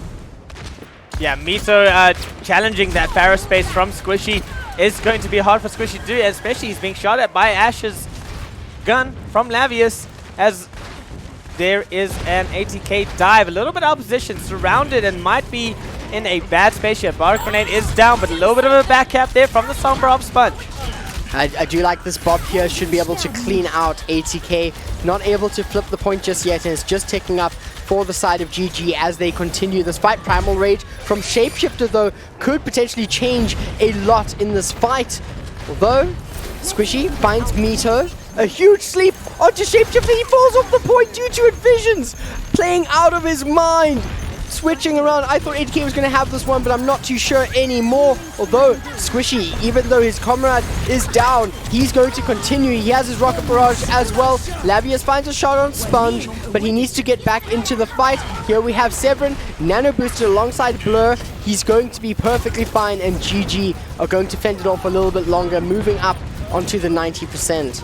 A clutch resurrect from Lagbeast did put them back in that fight. Could be changed here by Squishy's Barrage, although no real follow-up from ATK. They have brought out their own Wrecking Ball on Shapeshifter, no longer playing that hard dive of Winston. Could be valuable, but a self-destruct might just find Shapeshifter and knock him off the map. Just manages to stay alive. Again, Mikelele trying to get rid of Lagbeast. He manages to do that with a little bit of a sticker on the wall. Severin whipped off, but his booster's off cooldown just in time so he can get back in there. Adaptive Shield and Blur keeping him alive. Vision's coming back in. Of course, this is overtime, and there's a lot of value that GG is getting off of this one. However, the flip is probably going to be going into ATK's favor unless GG's reinforcements can get there sooner. Yeah, unfortunately not able to get there sooner. It was mostly just Blur and Severin trying to keep that point alive as long as possible. Not going to work out in their favor too well. Mito not getting much value. Does have the barrage available for the next side. Shape's got that minefield. Can just deny space to Goliath Gaming's entry. So it's, you know, they have to get in here. And all Goliath Gaming had to do there was really just farm up ultimates and defend that point. Unable to do that, it's now put them in a really precarious situation. Okay, and on the point though, we do have one of Goliath Gaming's members, Blur, is on the point with his minefield. It's actually taking over quite a bit. Mikelele is the only one that's really contesting that. Bob has been thrown up by Lavius, but they have lost 2 players. That's both of the players in their Farm Mercy combo. And GG getting a bit scared, but Blur finds Mikelele in the mine. Severin's playing behind them, and it looks like it's up to Dizzy to defend this on his own. A Shapeshifter dives right back in. Here we have a Coalescence coming in from Vision Zone. We've seen Coalescence do so much work throughout the entire tournament as he takes out Sponge and keeps his allies alive. GG over on Lighthouse are going to be taking the first round. Yeah, managing to get a good flip there, a good engagement on them. A little bit of a split focus here for ATK. Half of their team was focusing on Mito, while a large portion of the fight went onto the point. And then by the time they responded, coming back to that, Goliath Gaming had already established firm control over the space. The minefield from Blur, a little bit better than Shapeshifter's minefield, able to knock Mikelele into it, getting rid of that support, that aura heal, and then it was kind of just about focusing down targets and winning it out. Vision's coming in with that clutch coalescence, bringing it out. So onto Ruins now. Some good sidelines for the Widowmaker. As you can see, Lavius already switching onto that to get that Widowmaker out into the spaces. Mikelele going on to the Moira. Maybe, yeah, there we go. That's exactly what I thought I would see, was the Lucio coming out with the Moira as they're rocking that Orisa Diva. Going to be looking to use that defense matrix to truly open up an attacking line as Sponge wanting some shield breaks onto Blur. I do like Sponge playing his signature here in the Hanzo. Lavius, though, does have the high ground. He's going to be looking for the picks, but he needs to find them. It is up to him for GG to win out Ruins. Trying to look for the shots now. Not really landing too many, but Severin looking a little bit low. Yeah, if Lavius can get some good picks, make sure that the space is never truly stable for ATK. It's going to cost that defense. But instead, Sponge gets a nice pick off on him, and Squishy does go down into the abyss. But it was too little too late as ATK have established firm control over the point.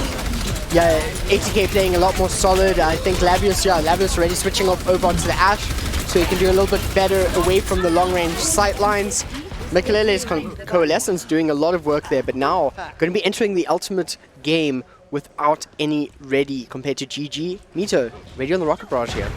Yeah, Mito has Barrage up. Not much in terms of support ultimates for ATK to defend against that. So if Mito can get into the backline, he could have huge effect. He is going to be challenged, of course, by Squishy and Sponge on those DPS characters. So, and it's an exposed part. Maybe just some coordination from Goliath Gaming could see that Barrage do huge effect. Okay, Severin very low. Visions has to kill him up before they can go in. Mito coming with the Rocket Barrage does find Toxic, but that was a very big defense matrix. Blizzard coming out, and they need to get some conversions off of this, which they managed to do. GG had to move out of that. Mikelele uses Fade, gets out of the fight and moves over onto Severin and Visions alongside his teammate Squishy, but he ends up falling down thanks to Severin's rocket boosters. Blur actually doing very well on the point there, securing it and playing very well. And there we go, another shield, but he actually ends up falling to it. He placed his shield wrongly, wrong angle, he falls to the self-destruct. Severin trying to take out Dizzy, which they managed to do alongside Lavius. Yeah, you know Blur is kicking himself in the foot for that shield placement there. Again, taken out by the self-destruct. Great use of ultimates for ATK. Unfortunately, just not able to stem the tide of momentum from Goliath Gaming, but they have 4 ultimates up here. Coalescence could be huge. That Dragon Strike probably just going to be used to zone them off at the point and allow ATK to get onto that space as you see Shapeshifter moving on there. Has the Supercharger. Supercharger's down. Coalescence is out. Dragon Strike ready to go. And it's Sound Barrier as well. Dragon Strike is going to be on top of Blur. It's going to deal a lot of damage to him. He does end up falling. There's a self-destruct as well coming in from Severin, and it takes out only Shapeshifter Supercharger. That's not going to help them out enough as Toxic is the one to fall. Bob getting a lot of value, taking out both the support players of ATK. They need to flip this, but they're actually quite scared of Bob. They need to get rid of him, and his time is out as they move over. Just over 90%. GG needs to get on here as soon as possible. Great use of ultimates by ATK to get it open onto that point, really get in there. Supercharger was out, the shield was set, everything works in their favor. Now they don't have those ultimates available. Vision has that coalescence. He is going to allow Blur to get on the point, but the Blizzard comes out. Oh, Vision is caught in the Blizzard. We do see the swap over to the Doomfist. They're trying to make some work out of it with Lavius. Only one pick from Mito's Rocket Barrage. Lavius does find another with his Rocket Punch, and I don't know if this is actually enough for GG. They're doing a lot. They're actually taking a lot of kills. It looks like it is enough. A Shapeshifter coming back in on the Wrecking Ball, staggering back. They want to keep the overtime running. They don't want to reset this one. Blur is oh so low, but not quite focusing where he needs to. Shapeshifter now coming back into the fight. Blur healed up because of Visions. He's not going to be here when his teammates get back. Squishy over on the Trace, and I think that was just a few bad calls from ATK. Lavi is doing exactly what he needed to on that Doomfist. Bringing him out, getting the mobility, getting onto the point very fast. focusing down the key targets, the hard targets, in conjunction with Blur, popping them up with that power driver. Lavius was there waiting and actually had impact. Got rid of the Mara, got rid of the Ice Demon, and suddenly point opens up for Goliath Gaming. And now he has to maintain that effect with the Doomfist. I'll swap it off of it because we've seen Doomfist have little effect on ATK's side. So, you know, Goliath Gaming, it's a little bit of a risky one running that Doomfist, but it worked out for them there and it might work out for them again. Yeah, as we see Lavius moving in a big hack over onto Dizzy. There is a Dragon Strike, but Lavius does have a get out of jail free card, which he's going to be using in the Meteor Strike. That's a lot of damage being applied down as Mito falls whilst he's on the Sombra thanks to Sponge. And now the point is back over in ATK's favor. Self-destruct from Severin does not find anyone just yet. Blur's adaptive shield keeps him alive a little bit longer, but Makelele is there with the Coalescence, and none of their players are going to be going down during that. Visions coming back with his own Coalescence. Blur there with the Minefield and the Power Drive, but the shield coming out. Sound Barrier coming in from Toxic to make sure that ATK's Dream is alive on Ilios, and they're probably going to be evening this one out 1-1. Over on Ruined, there's no resurrection for Lag Beast, and we're going to be moving over to Well. Yeah, onto Well, possibly going to see that hook combination popping off. Very well played by ATK there, once again getting a good entry. Mito not having enough effect with the EMP, not really the hero that you wanted to be playing in a control point situation where you're defending. So the the hack not having the impact that he should have had. And then on top of that, Lavius lost impact with the Doomfist the moment ATK's attack came in, and that's exactly what I was worried about. He had great impact coming into the fight just to get the point, but then should have swapped off to this more viable hero, the Doomfist. Not really what you want. Now he's going to be switching on to the Ashe again, and he has used that Bob quite nicely. Let's see what they can do with it. Is Holt Hook on Goliath Gaming side, and not much, just the Holt and the Boops, or the Concussion Blast as well for ATK. So that could be good, and Squishy, you know he's good with those Concussive Blasts. Definitely going to be looking to hit people into that Well. Yeah, Sponge very good with the shield break here, which is something that might be missing. Oh no, it doesn't matter. Who needs shield break when you're knocking the Orisa into the Well? Shapeshifter falling very early. Dizzy losing his mech shortly after. Lavius finding the shots that he needs to keep his team alive. I like seeing Visions over on the Honor compared to the composition that we see over on side of ATK. Like that, Cloud? He has the sleep. He has the anti-nade. He can turn the tide of fights, and knowing for a fact that a sustained battle such as when Sponge comes in with the Dragon Strike and things like that, you can... Oh, no, wait. That was completely wrong. It's okay, Cloud. I understand what you're trying to say here. Anna does have those sleeps availability, especially if you can get it on a barraging Squishy. Might be great effect. Vito actually having a lot more value on the Pharaoh right now than Squishy is, and just challenging that space. And now the Pharaoh battle is on. It means that there is no Concussive Blast, and Goliath Gaming can just focus on holding that defense with the hooks and the hulks. Yeah, and I mean, Hulk's going to Shapeshifter, no hook follow-up just yet. Michael tried to get the boot, but he gets costed for it. He was way too overextended. Taken out by Severin, and now ATK need to find something that will work. Losing Lavius over here for GG is not very good, as Lagbeast has to focus on Mito as he duels Squishy in the air. Severin finds Sponge though, and there we go. As soon as Mito does not have Lagbeast with him, Squishy pops off, takes down both of them. Toxic is still alive with them as well. Visions is taking a lot of damage from Maikalele, and there's a Rocket Barrage from Squishy. Just the focus from ATK was there when GG did not have it. Yeah, once Squishy got rid of Mito, didn't have to worry about that space being challenged. Had the Rocket Barrage, goes behind the shield, pops it off, gets rid of those two tanks, and very well played here. I mean, just a little bit of overextension. You talk about overextension on ATK's side, but especially on Goliath's side, not really sticking together behind that Orisa shield like they should have been doing, and it really just cost them that flip. And now ATK have gotten grouped up a little bit better than Goliath Gaming, although a bit too spread apart as the Dragon Strike comes through and is going to find Visions. Losing Visions this early in the fight is just one of the worst things for GG. Absolutely tragic as they lose even more players. They are just reducing the amount of time they have for the next push. And ATK is still pushing forward. Yeah, ATK need to be wary about overextending right now, especially with Mito sitting on that barrage. The potential to get behind is huge here. Right now, whoever wins this round will be winning the map for Ilios. And once that happens, that means that they are going to be on match point for the next map. Mito looking very low. Dizzy does find him, but Sponge is lost thanks to Lavius. Blur, playing quite far forward, and there's a res. This is now a 5v6. Lavius throws Bob right away. Shapeshifter has the supercharger, but I don't know if they're going to be finding the kills. Michael Lele uses the sound barrier, which is going to be a great addition to the fight. Mito, Rocket Barrage, but so the same for Squishy, but he's the one that comes out on top. He was just above. He aimed at Mito with the Rocket Barrage. Michael Lele gets Blur knocked off the point, and it looks pretty good for ATK, or does it? Lavius, Lagbeast turning it around, 81%, 82.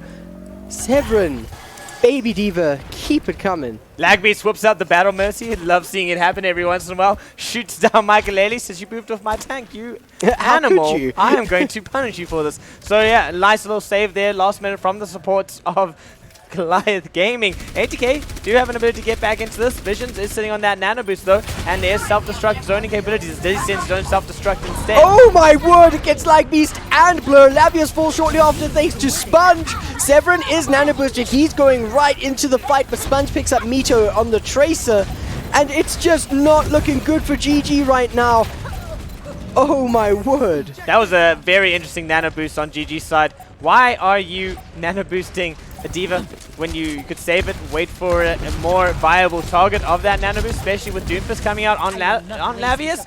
Now it looks like ATK going to go for a deep defense, make sure that GG can't even touch that point. Squishy finding 2, Dragon Strike coming out as well. Lavius wants to deal with Shapeshifter, but he's just not able to, losing out on most of his team. It's just unfortunate. Maikilele dealing with Mito. Dizzy comes in and assists. Severin has used his rocket boost and he just gets taken out from the health. Ooh. Is this going to be it for ATK to put match point on the next map? Or can GG somehow inch this one out? Vision still alive, has used Fade. Blur right now playing pretty well. Lavius picks up Toxic, which is actually a great start, but Blur falling off the point. Squishy using the concussive missile. And there you have ATK.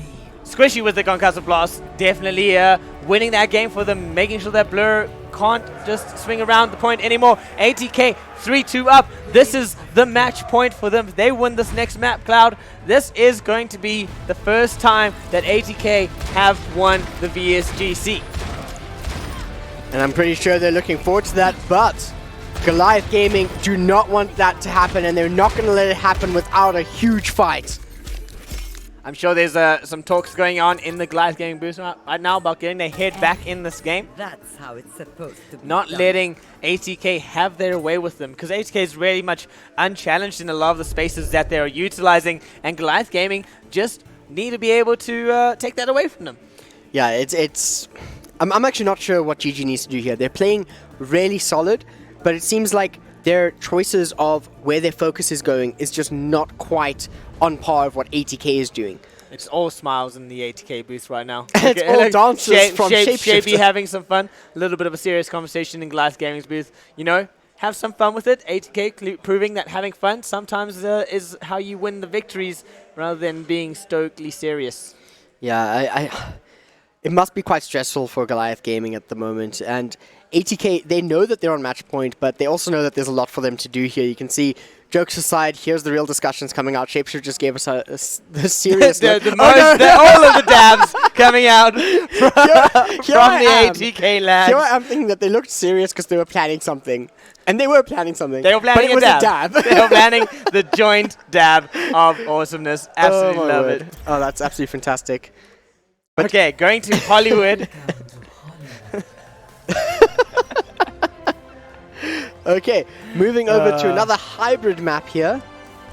Initiating match. And we haven't seen much of Hollywood. I think we've only seen it once, or we've seen it twice. We've seen Hollywood before. It was when Energy took on ATK in Hollywood and didn't have the best of times on this map against ATK. So ATK definitely have some knowledge of how to use this map, how to use the spaces available, and could put a huge fight to Goliath Gaming. It's a hard one for Goliath Gaming, especially on match point. ATK win this, it is theirs, you know, and then we have a discussion about whose shirt's better.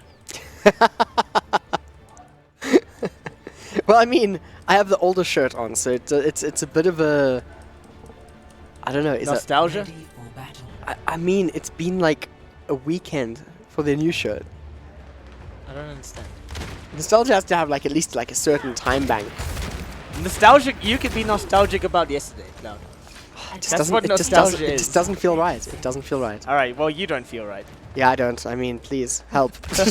Again, Goliath Gaming is still on the defense, so they have yet to have opted to swap sides, which is curious to me. Usually, at some point, they do decide that a swapping sides is valuable here. Orisa Hog using that Hog to challenge the sidelines here. Lavius going to be looking for Squishy in the sky. Mito going to just be looking to shield break, maybe thinking that they're going to bring their own Hog here, but 80k running that dive, and it's quite a strong dive. We've got the Genji against the backline. Visions and Lagbeast could be in a little bit of trouble here. Yeah, I really like seeing Lavius and Ash. He's been doing wonders with it. But is this really the right time for it? Especially when you see a dive like this.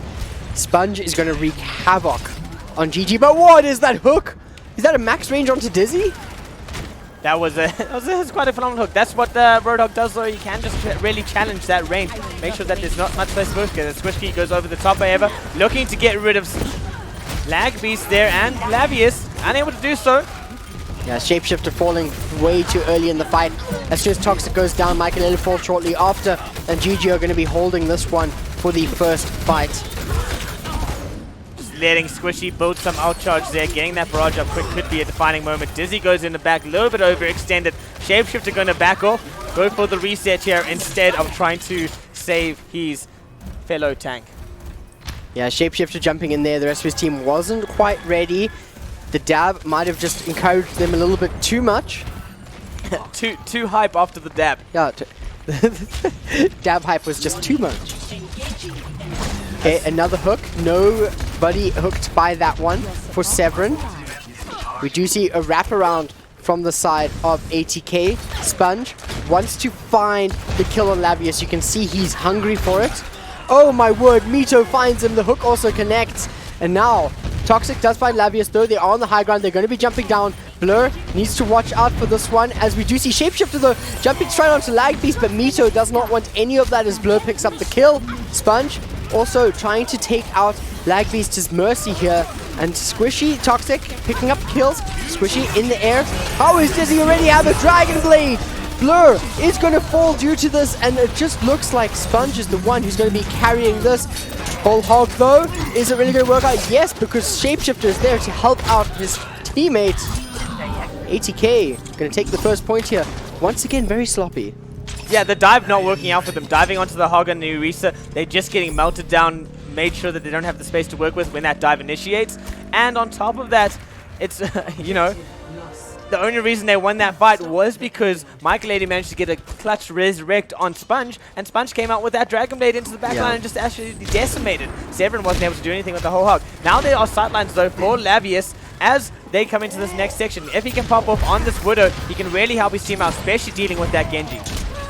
Oh, wow. Lavius trying to get a shot on the halted position of Squishy. However, Sponge jumps in on it, deflects the shots. Not taking my friend just yet. But Dizzy falls, and there we go. Sponge does actually take a drink.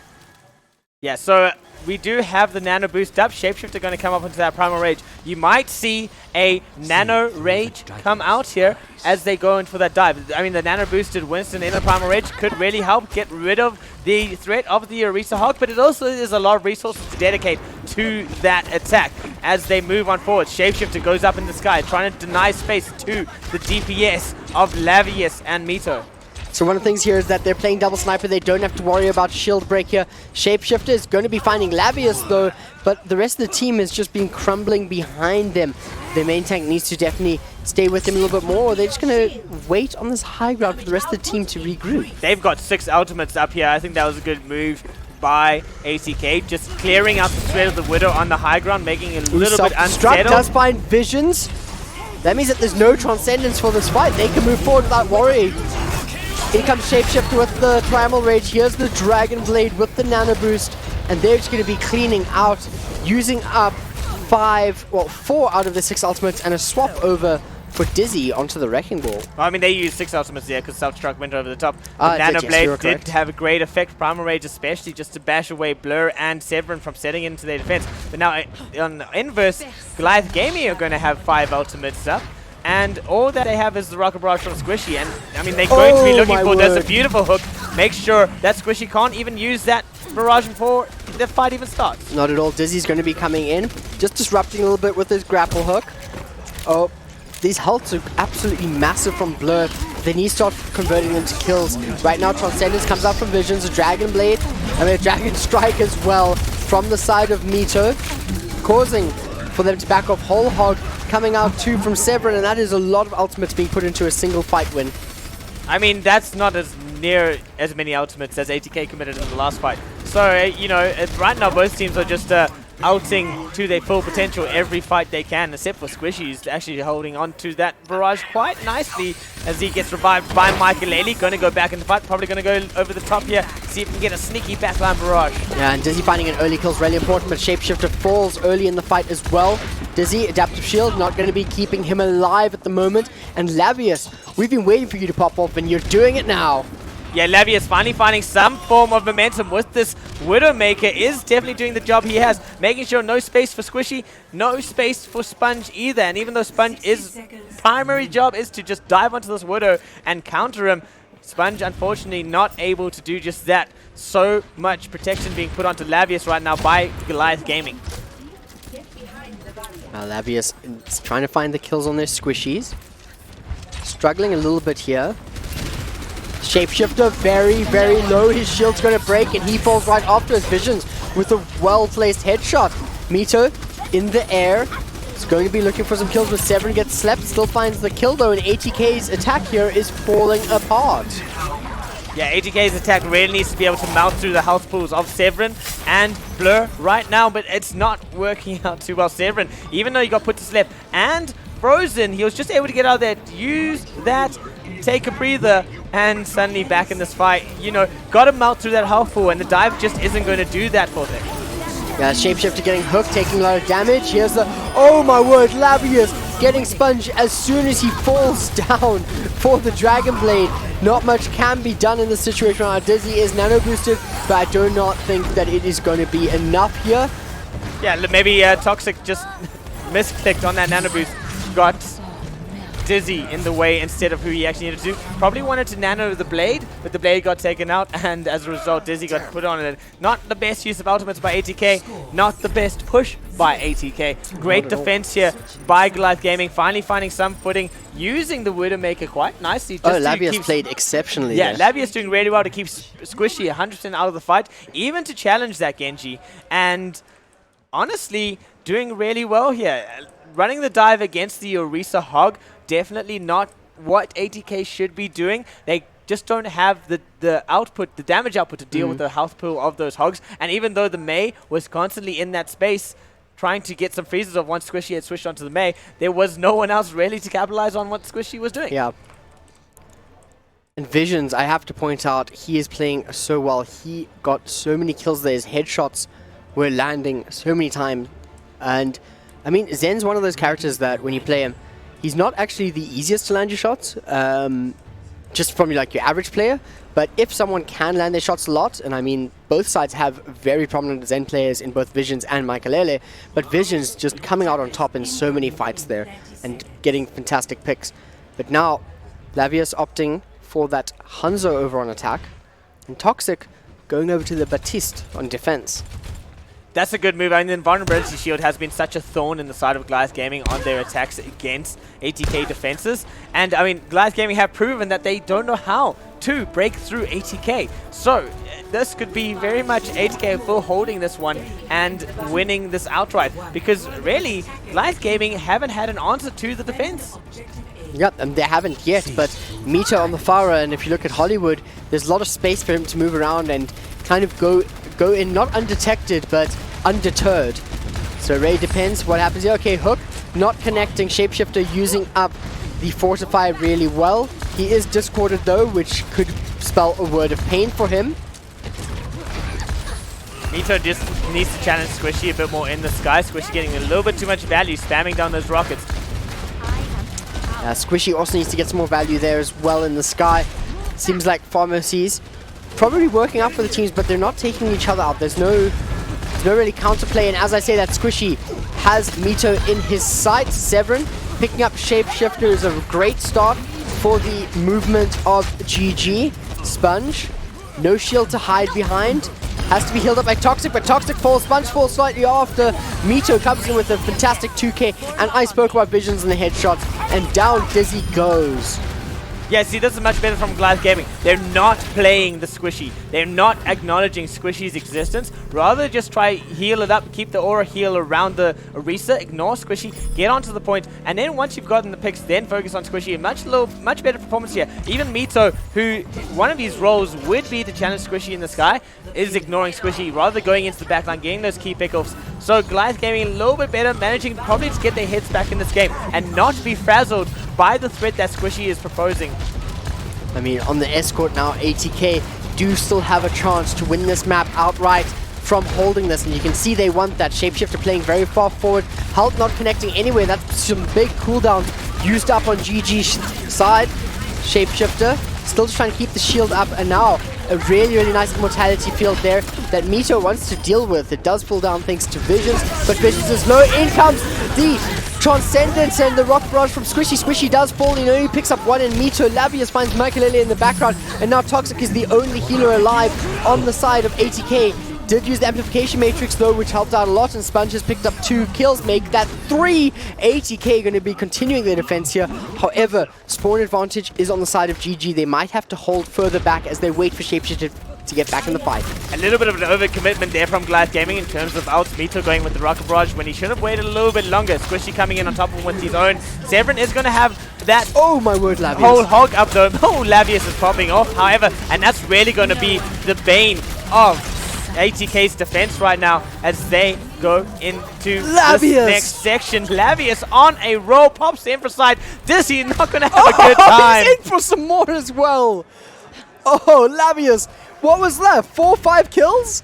Yeah, Labius finding his momentum now, because honestly, this is a different Widowmaker than 2 rounds ago. Absolutely different. And he's looking, oh my word, they weren't even able to touch. Goliath Gaming, even up the scoreboard 3-3. 3-3, final map here. I don't even know if I can talk about this right now, Cloud, because this is absolute insanity. Look at what Labius, look at the value. I was speaking about in Havana how little value Labius was having on the Widowmaker. He turned around and he said, I'm going to have a lot more value in a space where he doesn't even have the right sidelines. He doesn't have high ground control. He doesn't really get around those buildings, but he's still getting a 5k on that Widowmaker. Absolutely phenomenal. And, you know, I can't talk about this, so let's go over to our wonderful panel who are going to tell you exactly how amazing Labius was today. I'm still in shock from seeing that last play of the game. Labius just, the last kill, just grappling up and getting him. Oh, what a trick He's shot. finally finding his groove. Who needs 5-man dragons, 5-man grabs? Just click heads, roll. Just, yeah, snap to heads. Wow, yeah, look, he really showed up. Previous map, not so great. Widow value on Havana wasn't so great. Lavius showing up, showing what he can do. This is the Lavius that I know on Widowmaker. And stepping up to the plate, doing it for the team, putting a lot of pressure on and taking that value pick. I mean, he took out Pharmacy by himself. I mean, this was a combination that we were discussing that was really strong in terms of Squishy and Toxic. And Lav just shut that down single-handedly, and it just shows that if you do get those value picks, how easy you can actually make it for your team to push forward and do what you need to do. Yeah, I mean, I think this is one of those cases where he picked what he felt. You know, often players are like, no, we need to pick the most optimal composition. But often you should pick if you feel like, I'm really feeling this Widow. Because when they were defending, they were up against Dive, he was Ashe. He's like, I'm going to swap to Widow. It's so counterintuitive. Normally Widow is what you swap off of when there's a dive. But he goes the Widow, and on defense, he gets the picks against the dive. And then he swaps to it again on attack and gets 5 kills and wins them the game, actually. That last play bought them, 40 meters of push. Yeah. Took the point. That was now great. Tied up all again, all going to the last game. It's the final that we wanted, though. It's the final that we wanted. Oh, this is getting ridiculous now. But it is a 2CP map. You know, in the beginning we were saying GG control map strong. They were. They did the which the 2CP was actually the draw. It was yeah, 2CP Hanamura. was the draw. And now we find ourselves on 2CP again. So With Busan being the tiebreaker map, which is another control map. But flipped over is that now the hybrid that they just played on Hollywood, that was GG strong there. So Exactly. perhaps the teams have, and I mean, you do find this, is that they strong on certain controls and weak on others, and strong on certain 2CPs and weak on others. So maybe that's starting to surface up here, and so I'm keen so what to see. 2CP are we going to go through? Is it going to be Volskaya? Are we going to see Volskaya? Ooh, oh boy, I don't know. Because Volskaya's second point is notoriously evil to take. Yeah. That I think for me that has got to be one of the hardest 2CP What makes second it so points to difficult? attack. There's very few points to go around because it's only chokes. That is the only way. Whereas, so like, if you think about Hanamura's second point, even though neither team could take it, right? Hanamura has 3 or 4 different ways you can actually push through. Volskaya, it's 2. And also the It's spawn just is two. so close, isn't it? So you find that you can really bring out your best stall tactics. We saw that from ATK earlier, really good at stall. And if that team fight just works out for them, that they can stagger it a bit. And once you get that staggering going, you can just bring out those stall heroes and just stay on the point for as long as possible. And all it takes is 1 or 2 good ultimates, and boom, the point 'cause is yours. It's very close range Volskaya's second point. You know, there's no little spot a Widow or a Hanzo can quickly pop in to get a pick. You know, it's sight lines in Volskaya is short, it's close range, it favors brawl more than snipers. We're definitely going to see a bit of May if they're playing Volskaya. I was going to say then the Reaper May would probably come out quite hard then on Volskaya. And you're going to find some snipers on some high grounds as well, because even on both points, you might see Lavius switch to Ash or Mito and a Hanzo kind of thing. Might see again, we spoke about this earlier, was Volskaya can be a Pharah map as well. So squishy Mito on the Pharahs as well. But like I was saying, both points have a lot of high grounds to work from. I've seen some other crazy compositions where the guys would set up Bastion back top right on point 1 and defend from there. And that's worked out and had great success. So that's an option. And we'll start seeing some Baptiste and stuff and Mercy rock up there. So there's a few different ways that both teams can attack and defend. It's just they're going to need to adapt just to see what's happening, go back quick, make your changes. This is also a Sombra map. I've seen a lot of success with So Sombra on this. what is the other 2CP map? I feel like we're forgetting. So Not Paris. it's not Paris. It's probably it's Luna. Luna. Yeah. Luna. Okay. So if they go Luna, we'll probably see a bit more Hammond.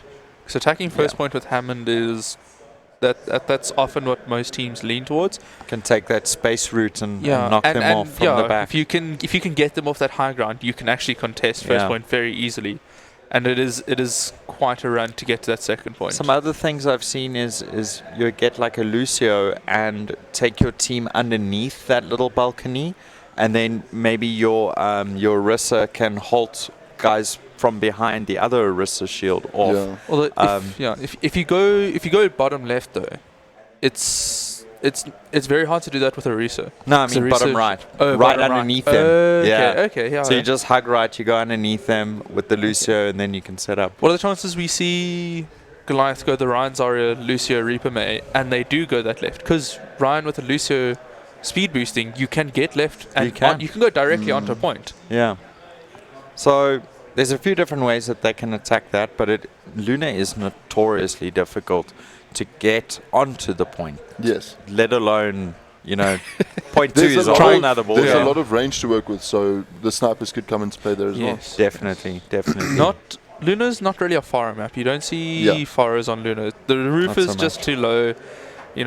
If Ryan on high ground can swing on a Pharah, it's not. well. Symmetra on point A, that's what I want to see. I mean, we saw the leapfrog on day 1. Yeah. We saw. It's possible. It's possible. It's possible. We had a brief glimpse of Symmetra on Hanamura Yeah. in the picking phase. Yeah. There was someone went to So Symmetra, it's so in maybe someone's they're mind. thinking about It's it. in someone's mind. But then if we talk about now second point, Luna, 3 different ways to go in. You can go straight down mid, you can take the default, if you will, top right or left. There's also bottom right. Bottom right. Always forget about bottom right. It's because nobody wants to go through that tiny little room. You don't. You'll just get squashed in there. You'll just get squashed. Yeah, it's tough. So I think Lunar Colony is one of the few maps that I really enjoy seeing a Junkrat. I think because there's quite a few places where there's some corridors, you can use that ricochet of the Junkrat to just spam down and it gets some insane damage, especially after the buff for if you direct hit with a Junkrat nade, it's 160 damage. And we've been seeing a lot of Mercy. That's a damage boosted Junkrat that could one-shot most squishies. Yeah, it's scary. But I think we're going to see a bit of Sombra here. Okay. Either or, if it's Volskaya or Luna. I think that Sombra's going to come out for 80k. Are our predictions staying the same, or your predictions staying the same? Do we still think Goliath have the edge here, or have we changed our minds? So I'm GG for life. We know you are. So I'm gonna go out on a limb here. I'm gonna say it's gonna be another draw. Then we're gonna see Goliath take the control point. Goodness gracious. Are we You're gonna- really going to draw. go right to the end here. I want to see another 2 maps. Let's go. Some great Overwatch we're watching. I want to see more. What can I say? I mean, it has been a really great final. It has been. We've gone right to the end. There's been a draw. So why not have another one, right?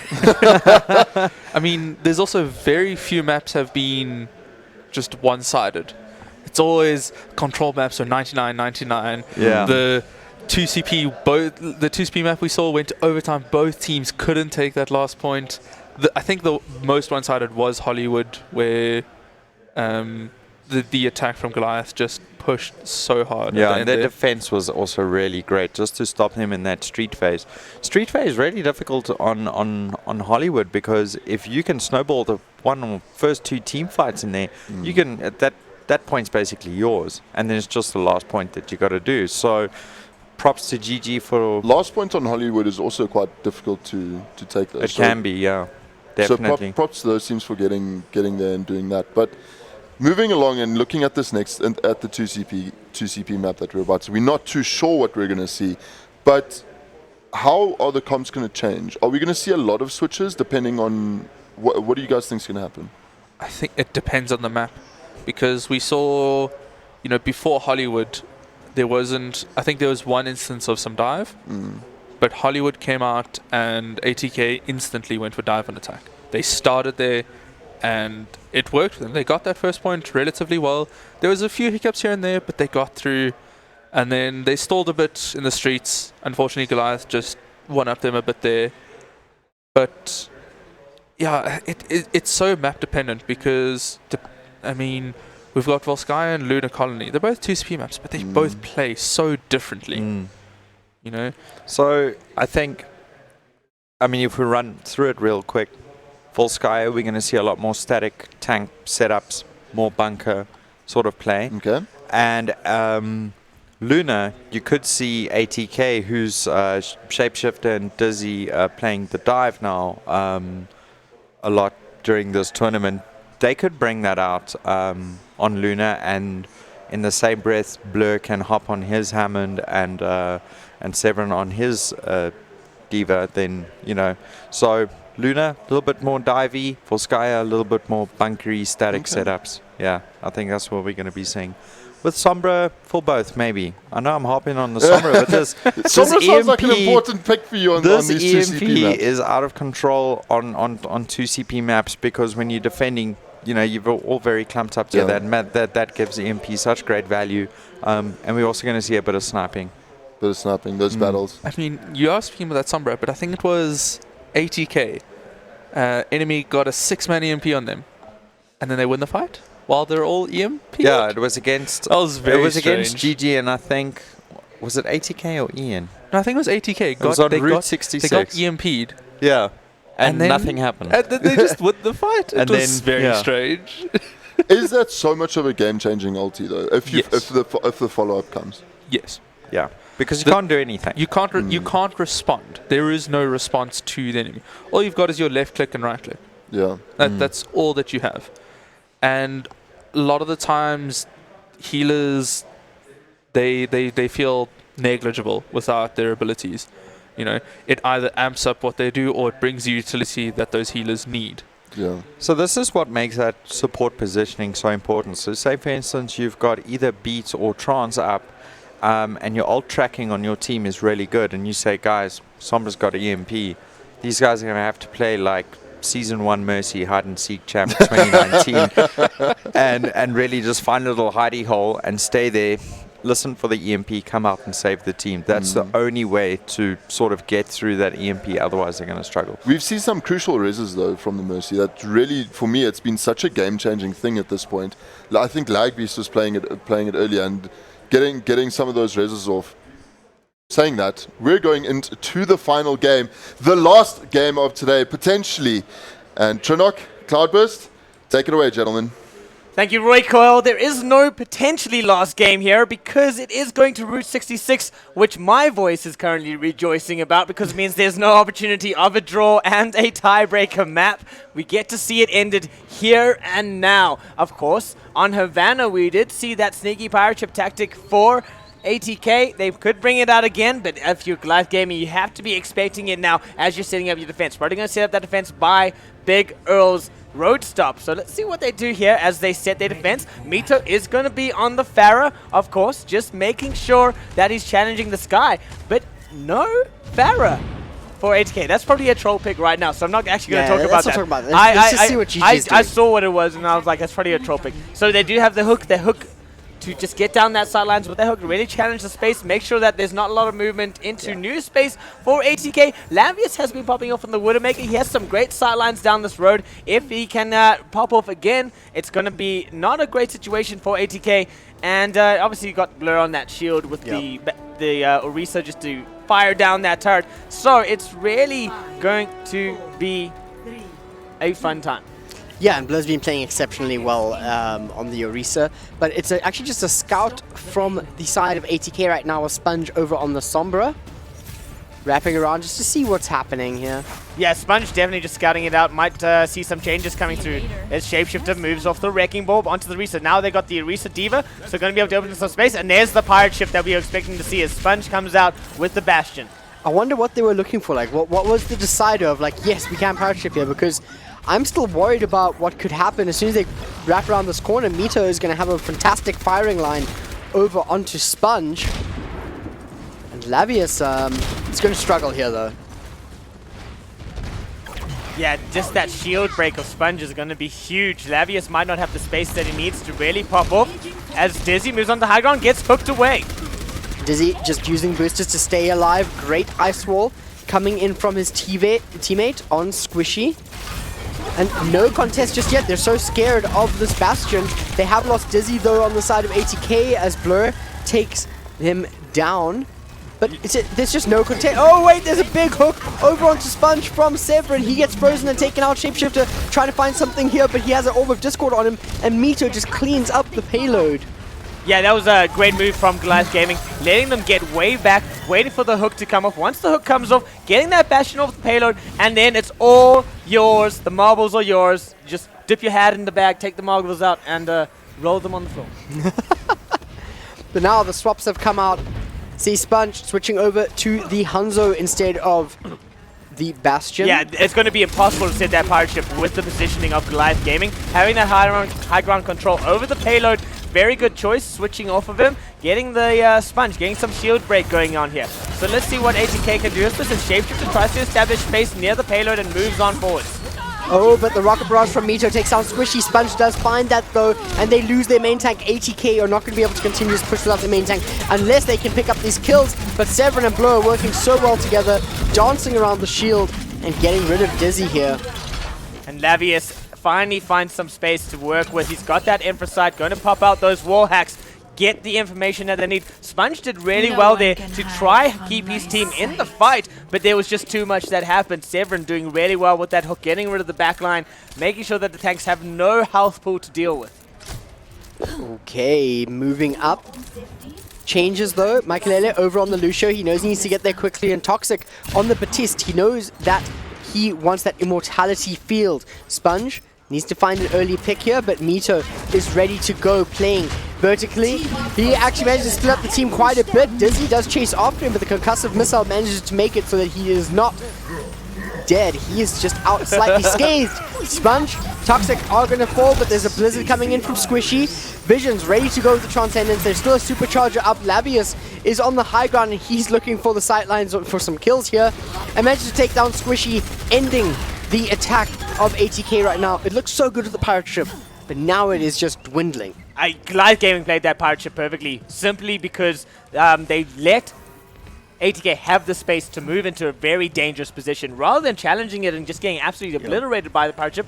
Yeah, you know, just come on forward. Come into our Step into life. my parlor. Yeah, exactly. And then on that last attack, doing really well, the Transcendence from Visions and the Fortify from Blur, making sure that the Blizzard had no effect. Now Mito has that Rocket Barrage, gonna be looking to come over the Self-destruct comes top. in from Dizzy, finds Mito. This is exactly what they need. Lag Beast cannot get the res, he was out of range. Boosted a little bit too hard. Amplification Matrix comes in from Toxic. Team is playing so close together, but are they going to be able to win this one out? Drag Strike is going to be coming out from the side of Sponge. Blur falls due to Squishy and Sponge's onslaught. Last players left of GG trying to escape. Lavius trying to find a few kills before he dies himself. And not even able to do that. ATK keeping it alive in overtime. Really well, really good job there by ATK. They knew that Mito probably had the barrage. So the moment Mito got taken out, they grouped up nicely, used that shield, made sure that the space was theirs in that tight space. There was no real threat from Mito spamming in there with rockets or coming down with the barrage, and they just had all the time in the world. A nice little vulnerability field from Toxic, keeping them alive, and suddenly that entire lineup of ATK just spamming through there. Now they have to push through a hard choke. Mito's going to try to get behind you with this rocket barrage. There's the halt, and Mito's over the top. And there we go, no shield for Shapeshift. Lavius finds Sponge, and this is his cue. But right away, Dizzy comes in with the defense matrix, make sure that Squishy can take out Mito. Lagbeast tries to go for the res, but it was way too risky. He ends up falling down. Michaelele, Squishy in the front, dealing with Blur. Sound Barrier comes out. It's a bit of a strange run, but it's definitely enough for them to win this fight.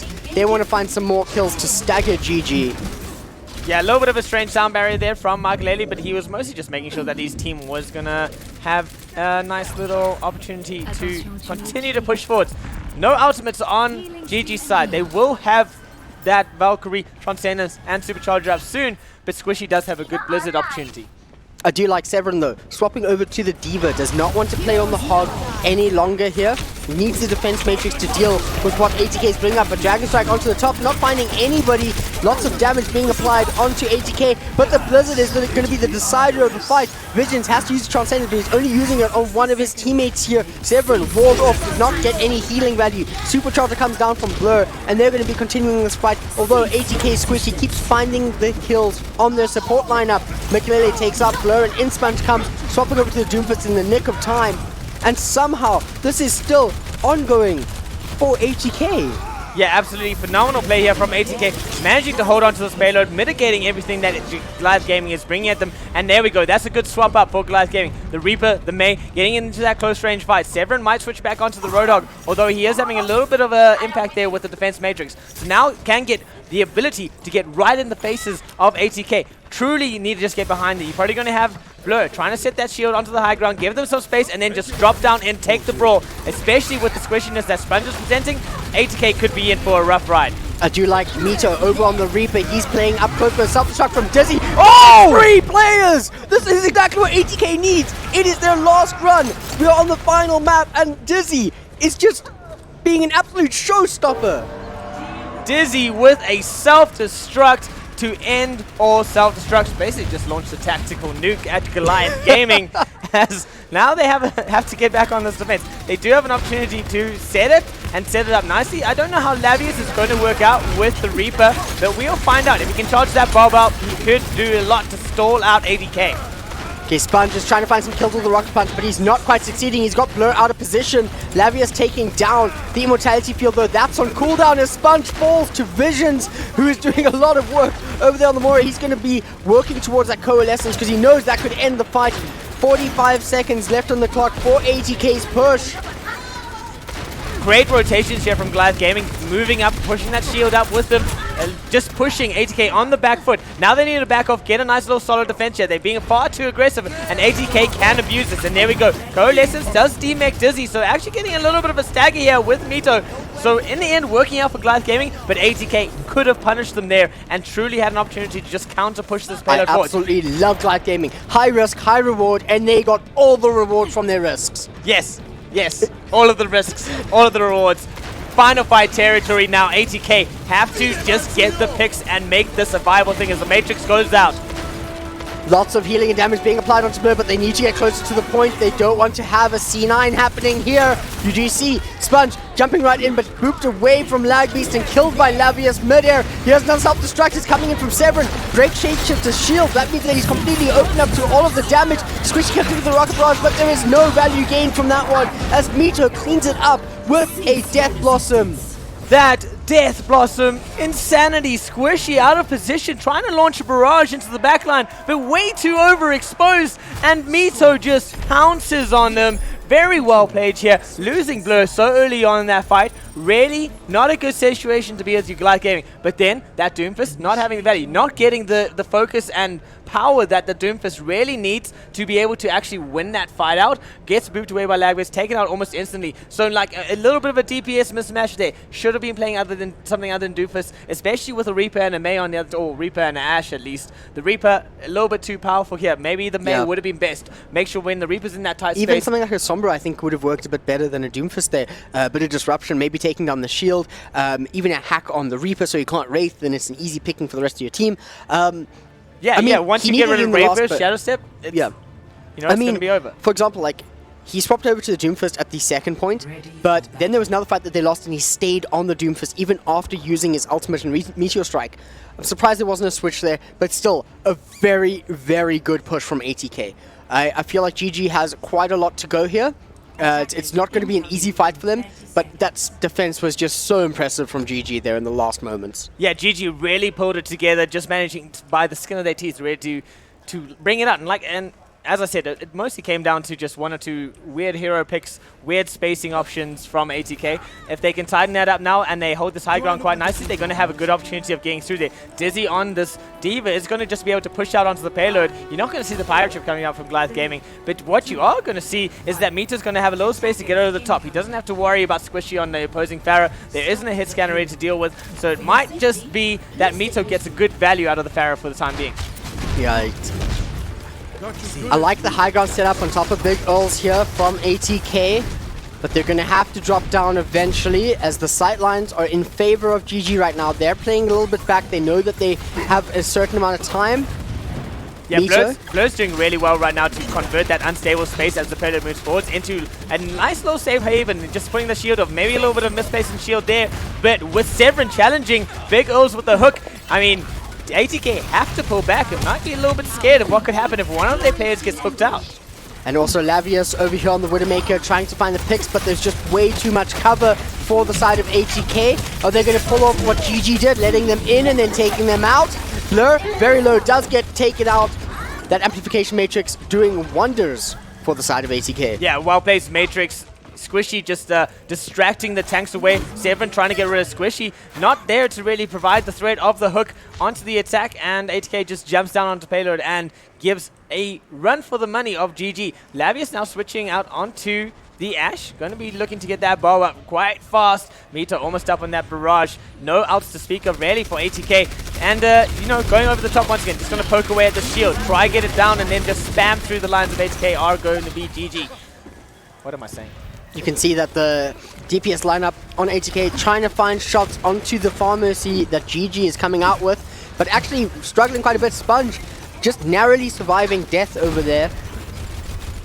And Blur just slowly but surely pushing the point forward. Turtle on the hair here, Blurs the hair and he's looking to win. Massive rocket barrage from Mito, can it get the value it needs? And it opens up enough for Lavius to get some picks on the Ashe. Although, here we go. Vision's coming to Transcendence over Squishy's Blizzard. Squishy gets nuked out of the atmosphere as Lavius's Dynamite finds the target. Good push from Goliath Gaming, even though Mito didn't get much value in terms of kills from that barrage. What he did, like he drew the attention to him onto ATK, and so the Immortality field got taken out by Blur, and the rest of the team was able to pounce. Blizzard goes out, Transcendence on Vision, keeps them alive. Now Mito, you know, they need to challenge Mito again. Now it's a reverse case where instead of Squishy's in the sky, it's Mito in the sky, and ATK need to deal with it. I must say, whenever I see Lavius playing Ashe, I'm always impressed. Character we don't see enough of, but when this man plays it, you know that you need to be scared of those dynamites and those shots from the angles that he finds. And he does have the Bob available, so that's going to come into play into the next fight. Both superchargers two come superchargers out, go, there's there's the the Dragon Strike. Can it find anyone? Not quite, but it opens up. Lavius wrapping around, getting a kill alongside Severin. Bob doing the work that the good Omnic man does as Dizzy gets taken out by a well-coordinated strike from Goliath Gaming. They're just going to push forwards here. Looks like the Wrecking Ball is out for ATK. Going to want to contest the Shapeshifter coming in hard and ready to just pile drive down onto the payload. Sponge switching up to the McCree. Toxic over on the Mercy. They know that they need to stop this. There's 3 minutes on the clock, and there's not that much more distance to go. Shapeshifter coming in. Wrecking Ball wants to get some value. Dizzy self-destruct, doesn't find anything, but does keep them out. Does Severance one find something? No, the Ice Wall from Squishy is just too good. Mikelele comes in with the Transcendence. Lavius finds Sponge, but GG is split up, and ATK has a feeling that they're scared. Pile Driver comes up, knocks Severin into the air. Mikelele gets a kill, but Mito comes to the Rock Barrage and changes the tides of battle. Mikelele does not want to deal with this either. Blur, Lagbeast trying to keep it together alongside Severin. Can they do it? Yes, they can, because both Shapeshifter and Dizzy's mech are down and out of the fight. Sponge ends up falling on the McCree, and Goliath Gaming are pushing it to the second point on Route 66. Just a little bit more to go to be the VSC champions. 3 minutes, 45 seconds, Cloud. It is going to be huge for Goliath Gaming if they can pull this one off. Once again, Lagbeast whipping out that pistol, pew-pewing Mish in the face, saying, bro, stop it. Go away. Bro, enough. I don't need your Zen right now.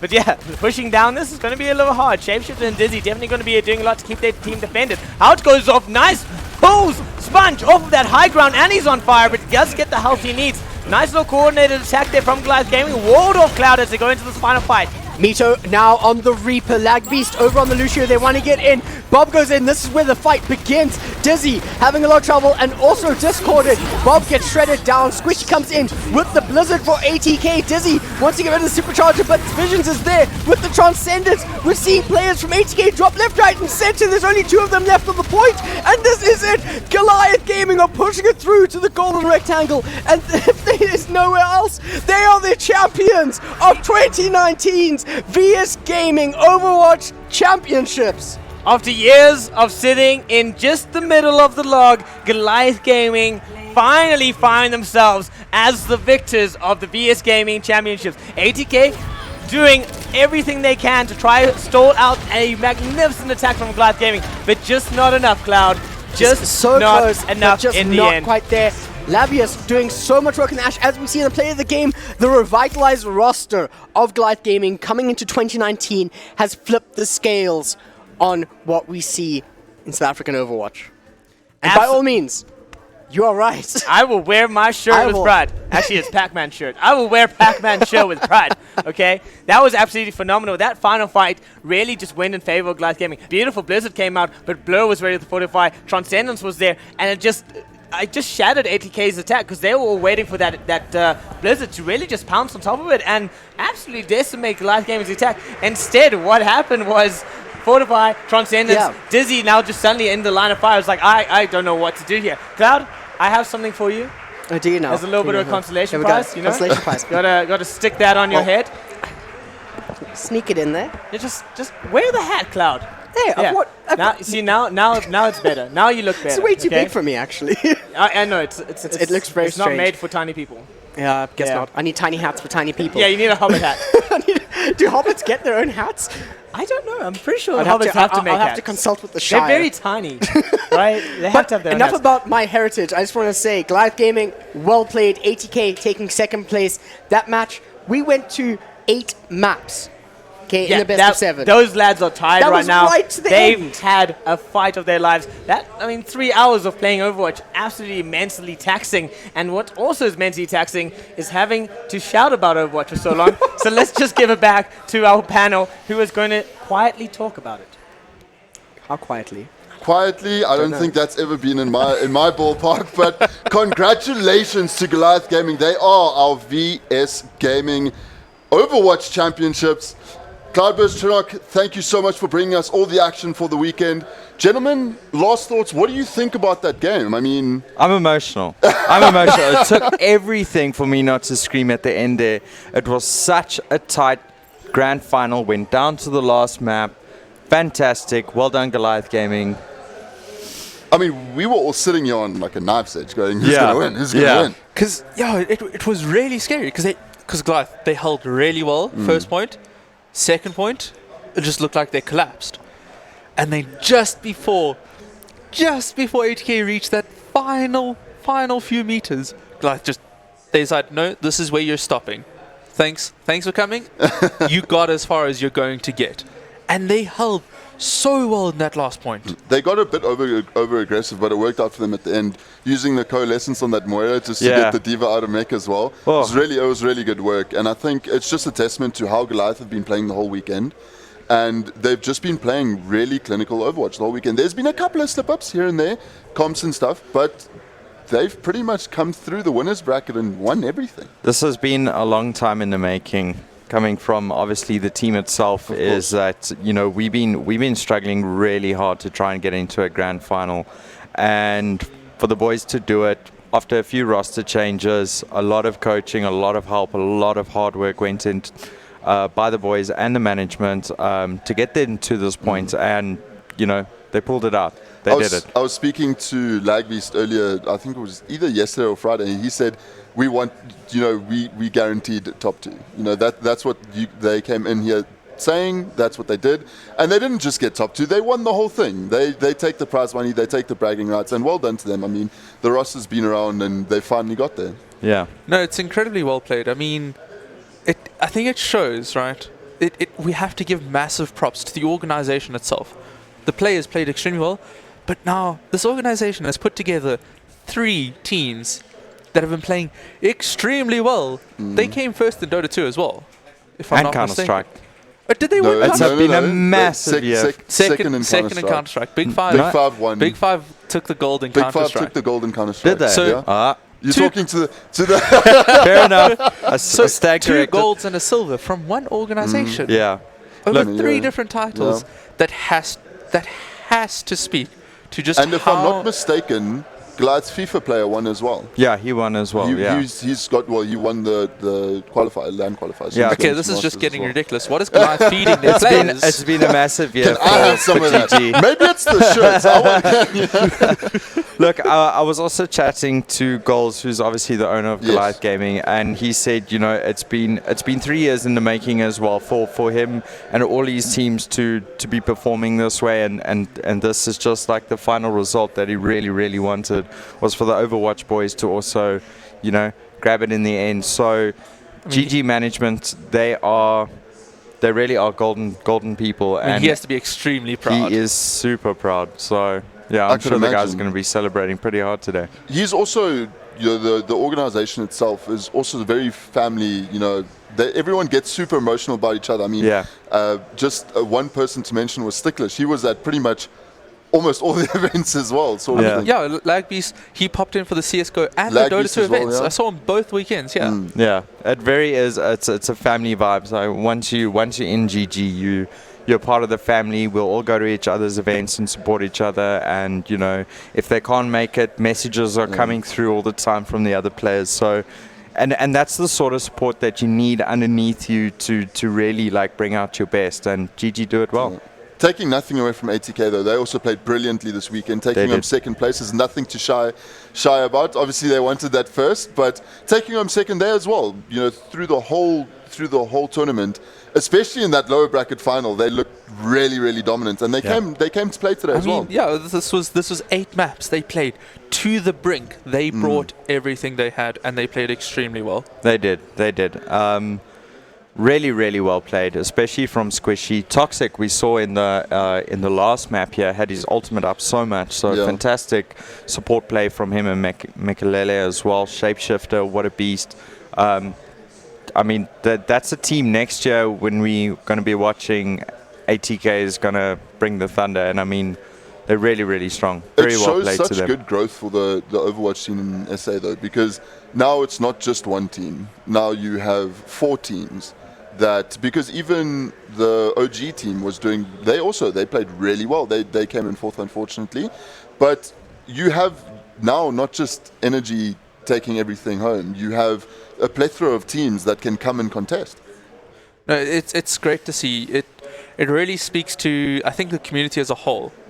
You know, we see a lot of the top players. They're helping out the lower tier teams and everything. I mean, I was speaking to Pac-Man about it earlier.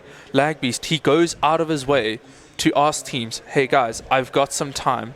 Does anyone want a coaching session where I can help them out with anything?" And for me personally, that is the greatest things I can see out of a community. Yeah. Overwatch community it's so unique, and I mean, I've been in the Dota community, the CS community. CS is very nice, guys are very social, but I mean, the cross-skilling like this, just the love that you get from everybody is such a wonderful community to be in, such a wonderful game to play, and yeah, congratulations to GG today. Before Champs. we close off the event, are there any last words from you guys? Anything that you guys want to say? I think for me, shout out to all the players that came through today and yesterday. Even if they were knocked out, it actually increases the performance of the players. I think when they see that there are so many people that are still supporting them, still want to see them perform.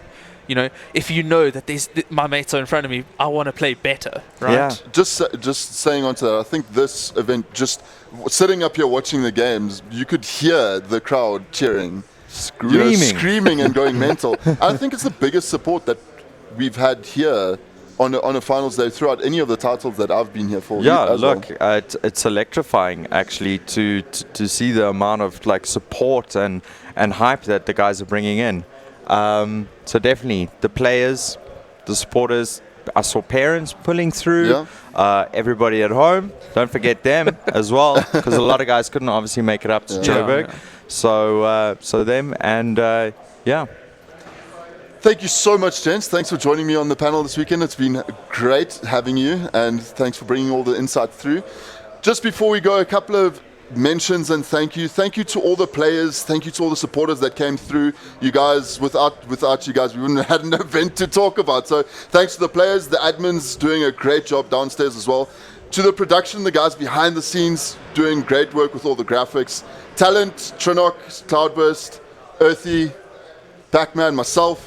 Well, not myself, I can't thank myself, but thank you so much for joining us here tonight, guys. On the back. Pat myself on the back. Bringing us the great casting that you guys did all weekend round. I mean, the voices must be tired. Yeah. And Defect popped in Friday. Yeah, Defect as well. Filled in a nice slot for us. Very good, thank you, Tim.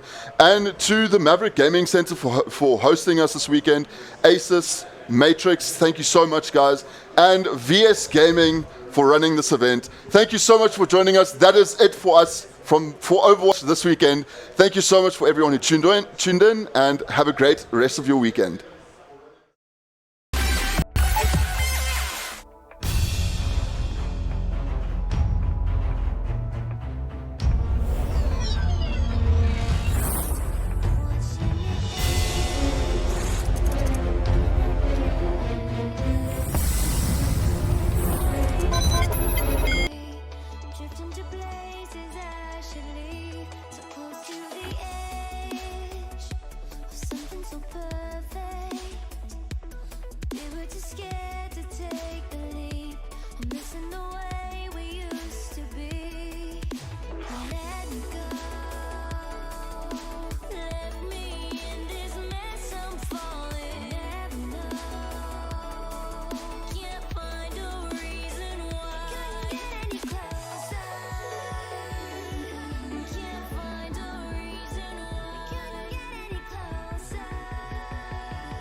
Crashing into me, so close to the edge.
drift into places I should leave, so close to the edge.